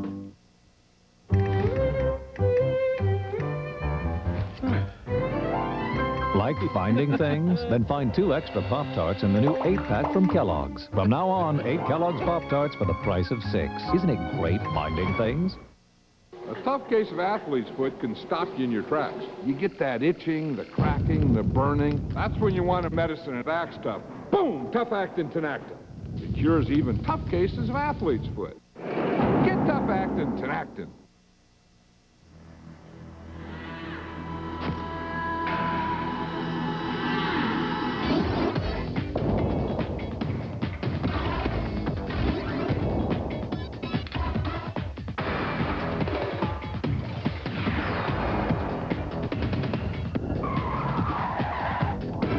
Go for the gold. The new Rebel G. Get the ultimate rush. After the other day, I have a whole new appreciation for Advil. You see, I used Tylenol for headaches, but with this new job, my headaches were really bad. They were just too much for Tylenol, even extra strength. I was telling my doctor about these headaches, and she suggested I try Advil. On tough headaches, 2 Advil work better than any 2 extra-strength Tylenol. Was she right? Advil just works better. Advil, advanced medicine for pain. The Indy Racing League at Las Vegas. This ABC Sports exclusive brought to you by Goodyear, #1 in tires. True Value, official hardware store of IRL and garages everywhere. And Pennzoil Motor Oil, first to fully achieve the tougher 1997 GF2 performance standard. We are back at the Indy Racing League, Las Vegas 500K, and still under caution. This one involving the second-place car of Tony Stewart getting against the wall. The souped-up trucks will hit the track in Martinsville for the first time at this distance. The NASCAR Craftsman Truck Series, Haynes 250. That's Saturday at 4 o'clock Eastern. And then Dale Earnhardt takes to the track to try and make it 2 in a row in the Martinsville race, the NASCAR Haynes 500. Sunday at 12:40 Eastern, the fast-paced NASCAR excitement next weekend and only on ESPN. Well, let's go back and take a look at the onboard camera once again of Tony Stewart. We'll put it in slow motion this time, and perhaps Danny and Bobby, we can get a better idea of what happened to him. Looked like he just lost it quickly. Now, there has been a lot of sand blowing over the wall down in the first and second turn here. Maybe that's a factor. I don't know. Paul, usually sand will let you break away fast, or slow, I'm sorry. Let's watch this, because Danny and I both think that he broke away awfully fast. Now, here he goes into #1 turn. Now, just about now, he should start getting in trouble. Now, just look at that. See his hands come around. That's very slow motion, and you just don't turn the steering wheel that fast unless something broke. Is that what you think, Dan? Yeah, well, did you see his head jump up there, too? But, you know, something the USAC officials told me earlier, that because it's a new track, because of where we are, the desert, everything, that they've been having quite a few punctures, but caused by little rocks and stuff like that. And he get the load in there. Well, his hands were totally steady. Gary Gerald, you talked with Larry Curry about this. Yeah, and he saw the first set of replays on his monitor down here and had radio conversation, and he says, we don't know. We've had no reports from Tony that the car was ever loose. It had a push, which is what they wanted. He liked the balance of the car. He says, I just know it came around real fast. I suspect that either something broke or we cut a tire. The most likely scenario, obviously, Gary, would be that they just cut a tire. It takes a little rock to go through it, and then you just can't drive it. The rear end of the car, the two rear wheels are hooked up together with each other. So if you lose the air pressure on one side, you're not only going to lose your side bite, but the other one's going to keep driving and really get the car going cattywampus.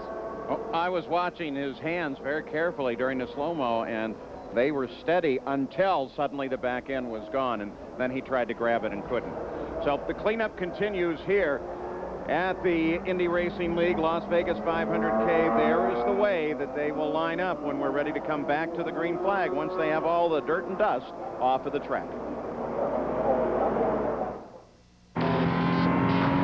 It may surprise you that an engine set a world record for power and durability by traveling over 15,000 consecutive miles at an average speed of 158 miles per hour, or that a motorsports version won the grueling 24 hours of Daytona and the 12 hours at Sebring. But what's truly surprising is where they both came from, the 32-valve dual overhead cam Aurora V8. Aurora by Oldsmobile.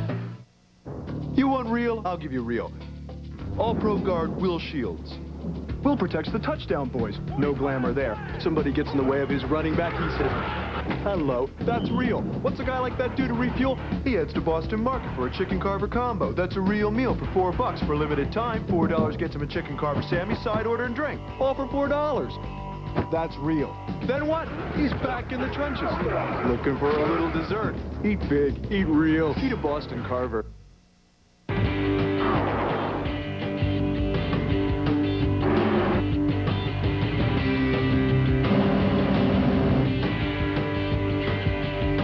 Cars, they're cool.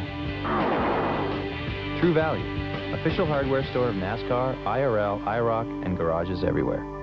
So hey, come into True Value and get Waxmaster's 9-inch waxer polisher and this Scepter 5-gallon plastic gas can. Oh no, it's back. Prescription Strength Desonex knows how bad athlete's foot can get. Knows about the burning, the itching, the cracking. It can feel like a soldering iron between your toes. Now is the time to hit it with strong medicine. Before it gets really bad. Prescription Strength Desonex has the same medicine that doctors prescribe again and again, because nothing you can buy works better to cure athlete's foot. Nothing. Prescription Strength Desonex, because prescription strength is strong medicine. Well, there's John Menard's hope. It's Mark Dismore, the other car in the team, now that Tony Stewart is out, as he peels off and onto the pit road. Mark, of course, has not yet won in the IRL, had a devastating crash several years ago at Indianapolis during practice for the 500. And anybody that has anything to do with go-karting will know the name. He's got a great go-kart shop just outside of Indianapolis. And he's, of course, pitting about as late as you can because they're given the one finger to go, one lap to go. So he's obviously coming in to top that thing up and see if they can go a long run. Gary Gerald. Yeah, that's the exact strategy, Danny. They're having a little problem for a moment, I thought, at the right front. Everything appears to be okay. They wait to clear a hose. The Scandia cars pulls in front of him, and now Dismore just smoothly rolls back out to pit road. So we should see a green flag very quickly here. A little further back is in 5th position, Michel Jourdain. There he is, the colors of Mexico on that car, the 22 machine, and he, of course, is the nephew of Bernard Jourdain, who has raced these cars in the past, and he begins to pick the throttle up from 5th place as we're ready to go green. Robbie Gordon gets a good lead on the field. Look back at 2nd place. We're at the Indy Racing League Las Vegas 500K.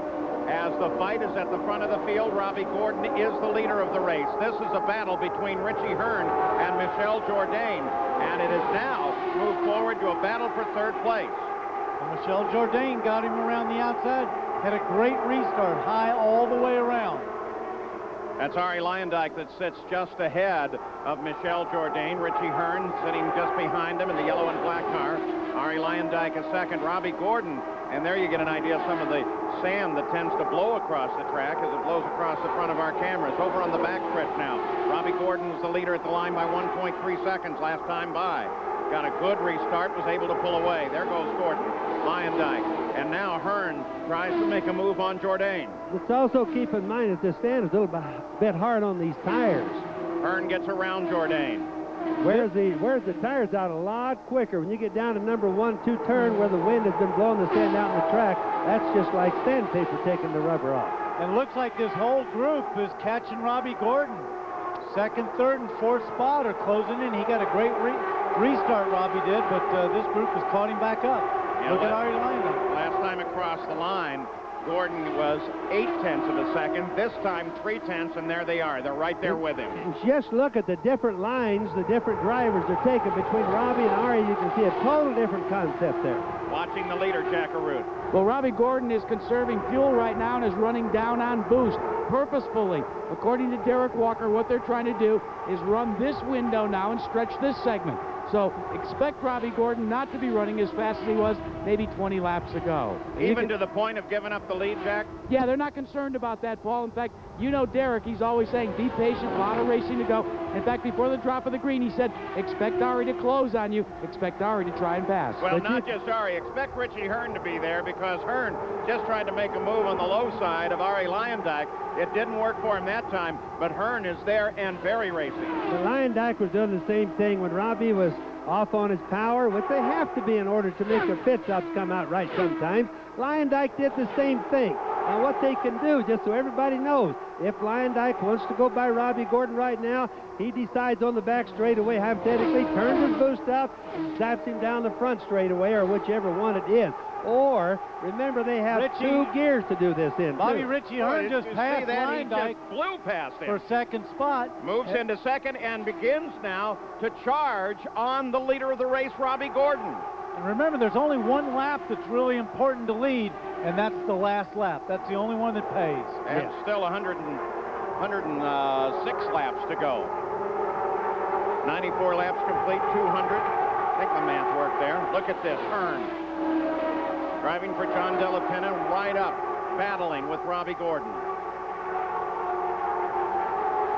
Now, Hearn could easily be running in his race gear, whereas Robbie could be running in what we kind of call the overdrive gear to save fuel. Or, like right now, it looks like they're both about the same. What would be the difference in those two, Bobby? About 10 hundredths. You're doing good. Derek Walker talking with Robbie Gordon. Keep the radios open. Derek may not want to might not care about giving up that lead, but I'm sure Robbie still likes to stay out in front. But of course, Danny, as we know, it's Derek's job to sit there and run this thing. He's the captain. Tells Robbie what to do. That doesn't always mean he does it, though, right? No. Derek gave me orders like that for many years, and he won me an Indianapolis 500 and a championship. Not too bad. You can't complain. What did he say when you were spinning? Save it, save it, save it? He wasn't talking then. He didn't know it was me when I was spinning. And were you sheepish when you reported the reason for the yellow? I called back, and he said that I sounded kind of normal, except my voice was a couple octaves higher. Well, let's find out the condition of Tony Stewart. Gary Gerald? Dr. Henry Bach, what can you tell us about Tony Stewart? Yes, Tony Stewart's in good condition. He's awake and alert and stable. Came in complaining of some left shoulder pain and some left back pain. He's going down to the University Medical Center for some x-rays. Thank you, Henry. Richie Hearn working on Robbie Gordon. Boy, The that's battle for the close. lead almost touched him a second ago. That's too close for comfort. At this kind of speed, that was less than an inch apart, it looked to me like, between the tires touching. That's what we've seen too many times up today, Paul. If this can help predict something, Richie Hearn on lap 53 ran the fastest lap of the race at 219.2 miles an hour. So that's the fastest car in the field in second place right now behind Robbie Gordon.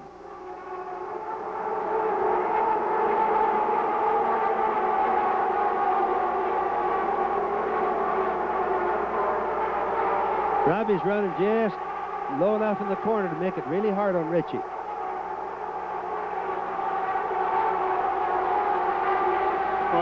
Oh.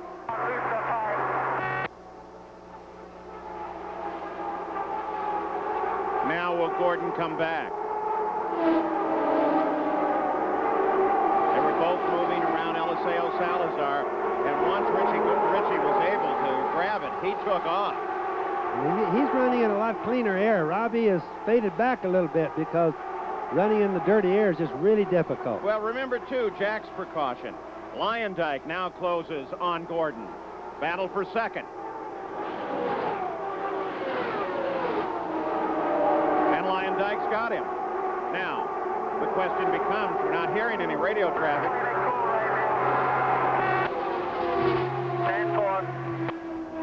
Difficult to understand what Robbie Gordon's saying. That was Derek talking, but I couldn't hear what he told him to do. I think Robbie made the balance. I got a little bit of a loose entry going into four. a loose entry going into four. Loose entry, just so everybody knows, that means the rear end comes out just a little bit, or is trying to.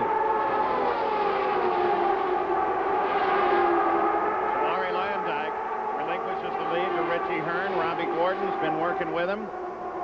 Now we take a look at the leader of the race, Hearn, and of course that is Dismore, who has fallen back to 9th place as Richie Hearn begins to overhaul the field, and there are 8 cars on the lead lap. So Richie Hearn, now the leader here at Las Vegas, as the run continues with the IRL. We'll be back after this message. First, Goodyear revolutionized wet traction design with AquaTread. Now, Goodyear brings you the first tire with a lifetime tread life warranty. New all-season Infinitread. With high-tensile steel belts and space-age molecular compounds, Infinitread is so durable, its tread is guaranteed for as long as you own your car. For traction, for tread life, for as long as you own your car. New Goodyear Infinitread, the first tire with a lifetime tread life warranty. Call 1-800-GOODYEAR for a location near you.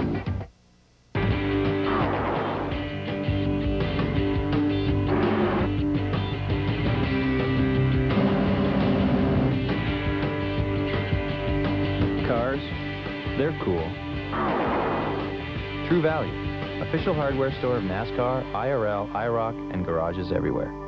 So hey, come into True Value and get Waxmaster's 9-inch waxer polisher and this Scepter 5-gallon plastic gas can. Jesse, you're next. I'm all yours. Save it for the stage, Romeo.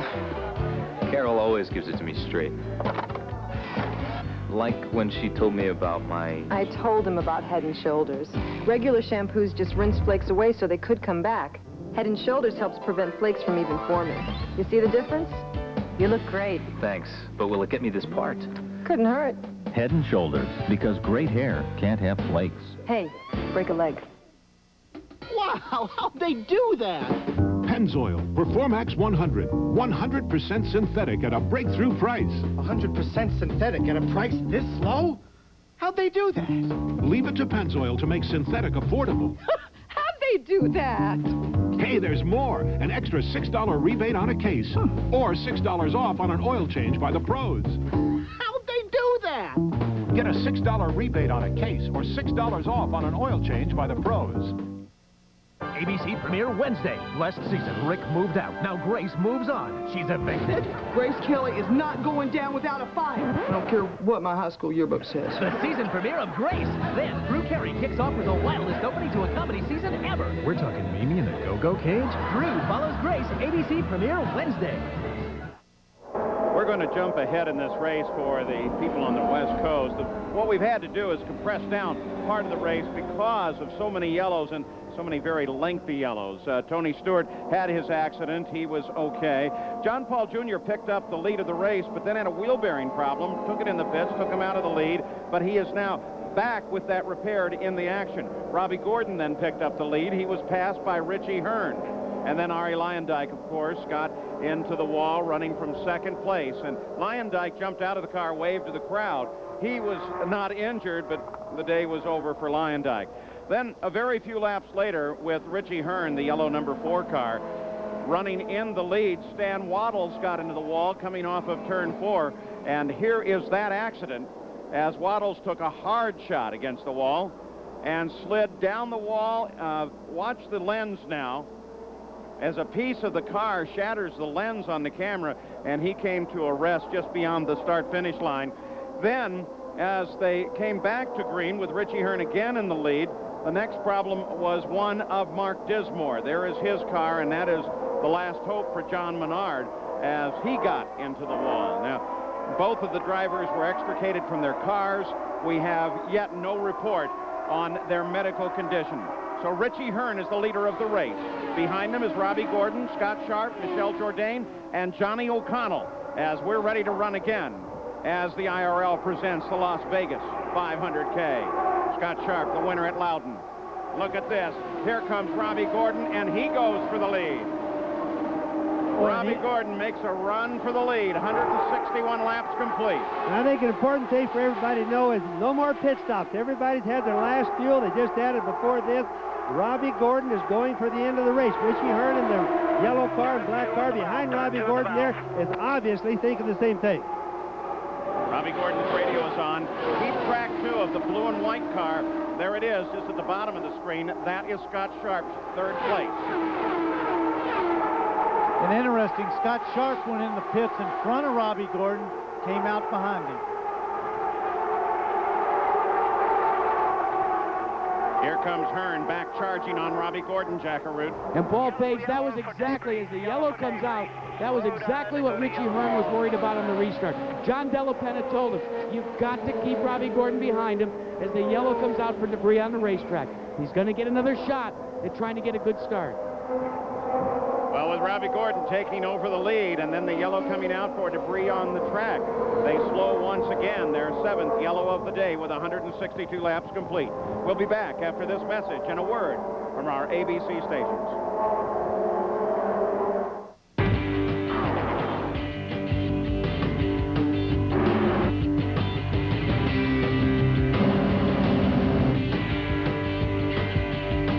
Cars, they're cool. True Value, official hardware store of NASCAR, IRL, IROC, and garages everywhere. So hey, come in the True Value and get ProLift's 2.5-ton heavy-duty service jack. Or how about a quart of Slick 50 engine treatment?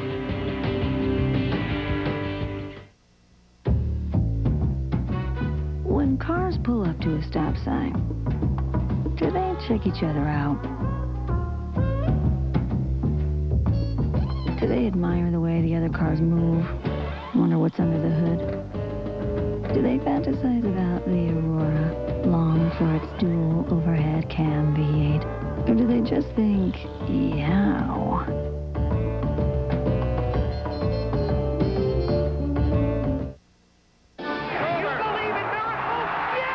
Join Al Michaels for a look at the magical, the memorable, and the greatest sports moments of all time, Monday on ABC.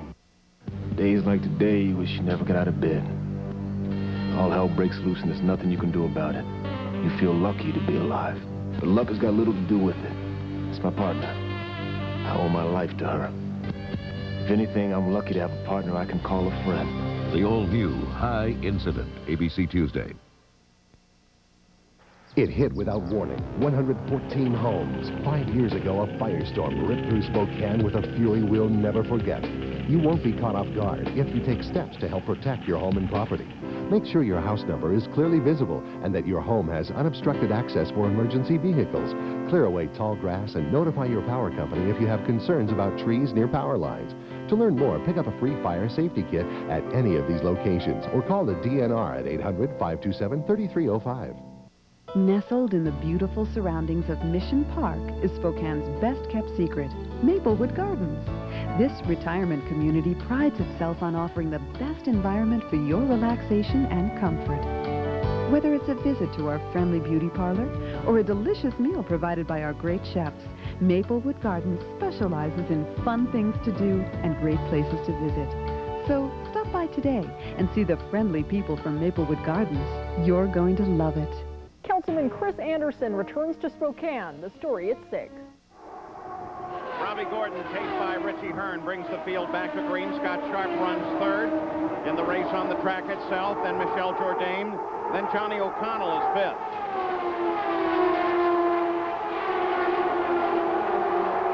Scott Sharp as he moves around Eliseo Salazar. Salazar is 11th on board with Scott Sharp, the winner at Loudon.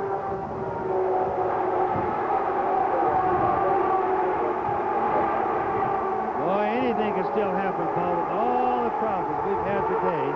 Lord only knows how this race is going to turn out.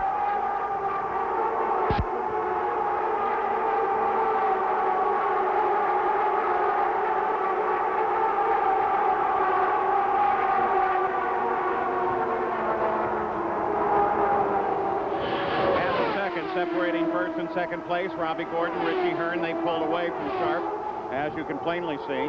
Look how low Richie Hearn was running, trying to stay in clean air to get a run at Robbie. It looks to me, Bobby, that Richie Hearn's car looks like it's running a little bit better, handling a little bit better than Robbie Gordon. Look at this. Whoa, that was a close move right there. Richie Hearn, they both get up in the dust. That shows you how dirty this track is if you get a little off the line. Look at this, he's down low. He kicked up some dust down low. Onto the back straight. Richie Hearn trying to work with Gordon. Gordon darts a little bit. Hearn gets alongside him, pushes the nose ahead, and Hearn is back in the lead. Hearn's working good on the bottom. There's no question about it. But remember. And Scott Sharp. Look at the right front on that car. Well, Scott Sharp out of third place into the pits. Michelle Jourdain comes up to third. O'Connell is now fourth. Looks like on Sharp's car we got another wheel bearing out. Remember, the centrifugal force of the G-force is so hard on these things. It's desperately hard on the wheel bearings.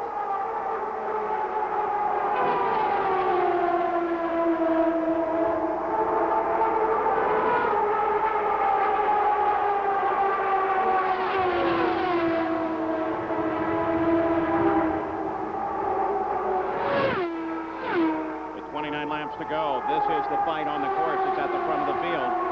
Everyone else separated once they came back to green. I think we could probably assume that Robbie Gordon is laying back just a little bit. Trying to save his tires for Scott Sharp is out of the car. So from third place to out of the car, the winner of the last IRL race stay is over. And Richie Hearn is still the leader over Robbie Gordon. We'll be back with more from Las Vegas.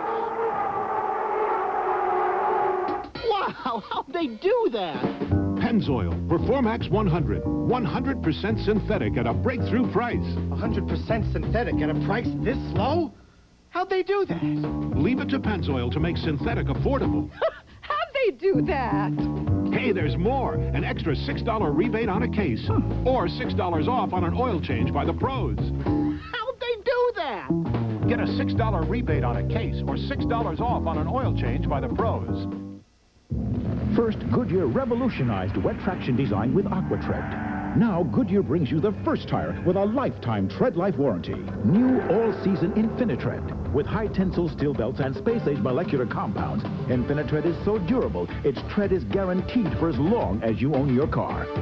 For traction, for tread life, for as long as you own your car. New Goodyear InfiniTread, the first tire with a lifetime tread life warranty. Call 1-800-GOODYEAR for a location near you. You've been thinking about getting a digital satellite dish. And thinking some more. Well, think about this. The people at Radio Shack can answer your questions. Plus, now they've got great deals. Like a Prime Star satellite system for only about $1 a day plus installation. 95 channels of Prime sports and movies with terrific picture and sound quality. Think about it. Better yet, stop thinking about it. Radio Shack, you've got questions, we've got answers. If you want full office suite power at a word processor price, look no further than Corel WordPerfect Suite. Corel WordPerfect Suite includes an exceptionally intelligent word processor, an award-winning spreadsheet, amazing presentation graphics, plus business graphics and utilities, hundreds of fonts and thousands of clip art images. Corel WordPerfect Suite delivers office suite power at a word processor price. We're back in Las Vegas. Richie Hearn is still the leader, still being chased by Robbie Gordon, but he has almost a second pad over second place right now. Let's go to the pits. Gary Gerald can give us some updates on some of the earlier accidents. And just conferring again with Dr. Henry Bach, we have the word that both drivers, Mark Dismore and Stan Wattles, are stable and alert. Both are going to be transported to downtown Las Vegas to a hospital for further x-rays and examination. Dismore having pain in his left hip. Stan Wattles has pain in his back and right leg. That's the latest word from the medical center. And Robbie Gordon is in trouble as we hear that. Danny, you were looking right at it when it happened. I just happened to glance up. I saw a big wiggle coming off of 4. Listen to the radio.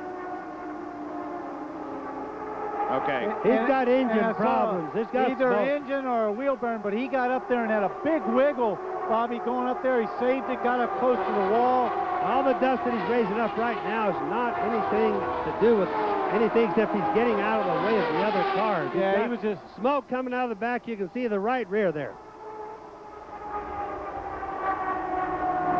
At Las Vegas, Robbie Gordon has just run into trouble, as it looks like this may be another wheel bearing problem. He got up very close to the wall, pulled it down, and headed for the pits. The yellow flag did not come out.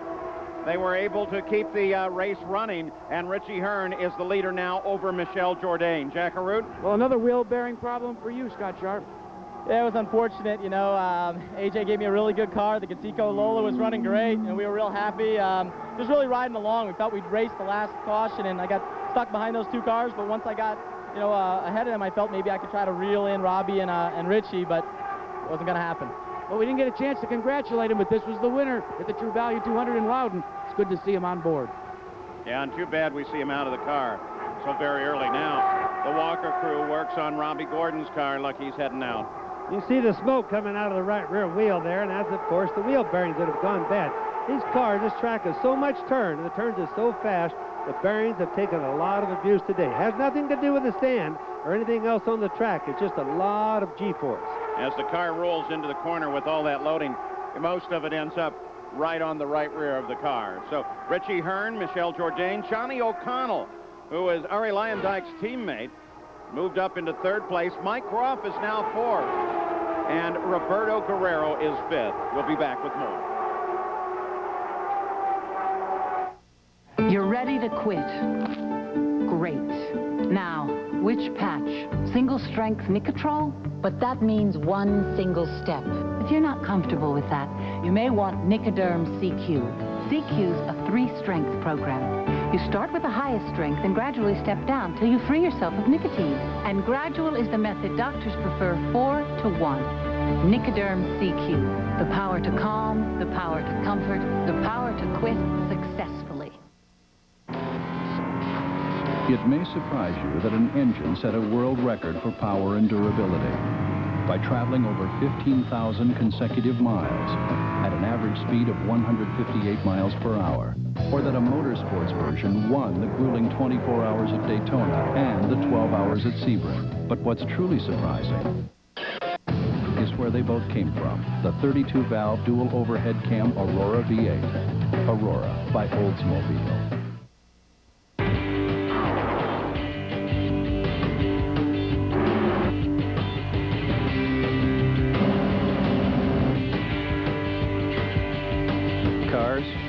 They're cool. True Value, official hardware store of NASCAR, IRL, IROC, and garages everywhere. So hey, come into True Value and get Pro Lift's 2.5-ton heavy-duty service jack. Or how about a quart of Slick 50 engine treatment? Wow, how'd they do that? Pennzoil, Performax 100. 100% synthetic at a breakthrough price. 100% synthetic at a price this low? How'd they do that? Leave it to Pennzoil to make synthetic affordable. How'd they do that? Hey, there's more. An extra $6 rebate on a case. Or $6 off on an oil change by the pros. How'd they do that? Get a $6 rebate on a case or $6 off on an oil change by the pros. The Oregon Ducks wing their way into Washington State, where the Cougars hope to deliver a foul blow. It's Game 2 of a special doubleheader Saturday on ABC's College Football. We're back with the Indy Racing League in Las Vegas for the 500K. Just under 10 laps to go now. The leader of the race is Richie Hearn. Robbie Gordon, when he came in, yeah, it was a wheel bearing. He's out of the run. And then we had a situation that really slowed us down. While Hearn was leading, Johnny O'Connell was running in third place, and he caught the wall coming off of turn 4. It was a frightening accident at first because the car slid to a stop upside down. But when he climbed out and bowed, the crowd went nuts. Johnny O'Connell's not hurt, but disappointing day because he was very much in an attack position. So it is Richie Hearn that is leading us in these final laps. Michel Jourdain is running in second place. Those are the only two cars on the lead lap. Third is Mike Groff, then Roberto Guerrero. Michele Alboreto is fifth. Buzz Calkins, the winner at Walt Disney World, is sixth. And then Eliseo Salazar, Robbie Buell, and then Marco Greco. Now we'll look. There's the leader, and we're going to get a look now at the difference between first and second. Jourdain is the green car. There it is. So Michel Jourdain 2 seconds back when they last crossed the line. But he's not giving up. I'm watching him. He's running it up there high. He's trying as hard as he can to close that down. He's not making it easy on Richie Hearn. No, but he's falling back a little bit, Danny. He's not as fast as Richie. That's for doggone sure. But, you know, as many happenings as we've had here, Lord only knows how it's going to go with only 7 laps to go. Well, no, I'm telling you what. You're wrong, Bobby. Jourdain just ticked off 3/10 on Richie Hearn. I think he's looking like well, the lap before he was going the other way, so by golly, Jourdain's got a little bit extra here. That's really going to make it exciting. Visually, Bobby, to me, I don't know about the clock, but he looks like he's closing down on him. He's closing down now, Danny, that's for sure. That's a long way to go with 5 laps to go, though, Bobby. Now 5 laps to go. And the question is Richie, with John Della Penna, his owner's urging, just being careful, or is Michel Jourdain really closing in? Well, he's right there now. Check the interval at the line again. 1.7. It stayed the same on the last lap. I'm sure there's a lot of nervousness going on in both these camps. You know, this is a great result for both of these guys. Gary Gerald? Crew just tells us here as John Della Penna and they watch anxiously Richie Hearn that they've lost, Hearn has lost his electronic dash. Now, how significant is that, Danny or Bobby? You've been in that position. It won't make any difference right now, Gary, I promise you. Yeah, the only thing he's worried about right now is he's not even looking at the dash. He's keeping his foot down. He's going to stay with it. No matter what bells and whistles go off, he's not going to lift. Well, Danny, when you were back in Formula One, didn't Ligier just take everything out of the dash? They felt it didn't matter? Well, they did that a lot for the race. They didn't care. That's what I mean. Just down to telemetry. They didn't want you to be bothered with that. Richie Hearn still leading. Jourdain closes to 1.3 seconds, Jack. Not only has he lost the dash, gentlemen, he lost sight of his pit signaler on the backstretch as well. Last time by, they had to point it out. Now they're telling him on the radio how many laps to go. Well, he's going to find out from the starter when he comes around here, because he'll see the white flag, and that, of course, means 1.5 miles to go for Richie Hearn and his very first victory. Nice young kid, great Formula Atlantic background.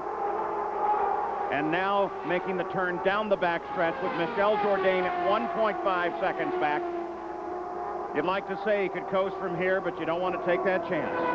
Richie Hearn on a long, tough day at the brand new Las Vegas Speedway takes the checkered flag, takes the victory for John Della Penna. Michel Jourdain comes home in second.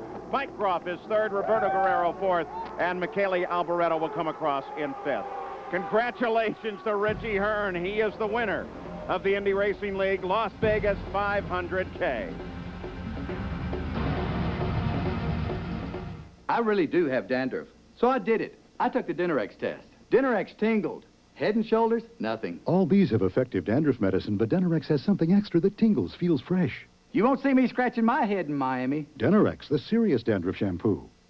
Presenting a great leap forward in batteries. Introducing Duracell Power Check, the only battery with a fuel gauge, so you can see how much power it has. New Duracell Power Check, the world's most advanced battery. The 1997 Indy 200 at Walt Disney World. For auto racing fans, this is the ultimate fairy tale come true. The breathtaking spectacle of Indy racing just a short straightaway from Cinderella's castle in the Magic Kingdom. Stay at one of Disney's magical resort hotels with free transportation to and from the race. Imagine being in the heart of Disney's 8 theme and water parks where you can have it all. January 25th, 1997. The Indy 200 at Walt Disney World. For your ticket order form, call 1-800-822-INDY. ABC premiered Tuesday. Every family has to deal with it. You think I'm going to talk to you about my sex life? Sex life? Now it's the Taylor's turn. How old were you your first time? What? 37. The season premiere of Home Improvement. Then TV Guide says Spin City is Hit City. Series premiere ABC Tuesday. Thursday, there's only one place you can see the Pentagon's secret war rooms and the flying White House. Only one person can show you these secret places. Joan London, Behind Closed Doors, all new ABC Thursday. Racing League at Las Vegas. This ABC Sports exclusive brought to you by True Value, official hardware store of IRL and garages everywhere. The Nicoderm CQ patch. You bring a commitment, Nicoderm CQ brings the rest. And Oldsmobile and your local Oldsmobile retailers. Well, Richie Hearn has found his way to victory lane, and hey, you said on the radio you had it for everybody today. You weren't at all concerned about the pressure from Robbie? Well, yeah, I mean, he's very, very aggressive, and I knew that, you know, he got me on that restart. He's just running really strong, but I had a real confident package here all day long, and I knew that going into the whole weekend. It seemed like, you know, right from the get-go, we had a good race car in traffic and everything. Maybe not the quickest car, but a good race car, and, you know, we were fast, and, you know, the last half of the race, when I passed Robbie, I never lifted. I was flat out around the whole track, and you know, I don't think too many people were able to do that, and that really paid off. Well, started 8th in this one, and now all of a sudden you've come home victorious. Let's go back to the tower. Beautiful run. Congratulations to Richie Hearn. Here are the unofficial results. Michel Jourdain started in 22nd place and drove it up to second. 10 different lead changes among 4 different drivers today. 9 cautions for 87 laps. A very long day for the IRL, but it ends up with Richie Hearn taking the victory here today as we look at the end of the unofficial results of the 28 starters here. 13 cars were running at the finish. And for John Della Penna, congratulations to him too as well. He's helped Richie so long. Now, the points in the IRL after 2 races, Mike Croft is leading Buzz Calkins and Michele Alboreto. Well, the next race is, of course, Walt Disney World, Saturday, January 25th, 97. We'll all see you there.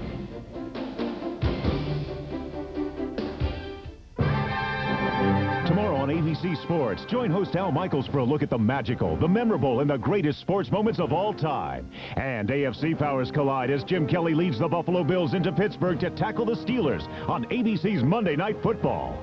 Now stay tuned for your local news and world news Sunday over most of these ABC stations. This has been a presentation of ABC Sports, recognized around the world as the leader in sports television. ABC premiered Tuesday. You remember Jan's heart attack and Roseanne walking out. Bet you can't guess what happens next, but here's the reaction. Oh, we can't keep a secret. They win the lottery for millions on the season premiere of Roseanne, followed by the series premiere of Life's Work. ABC premiere Tuesday. This is ABC.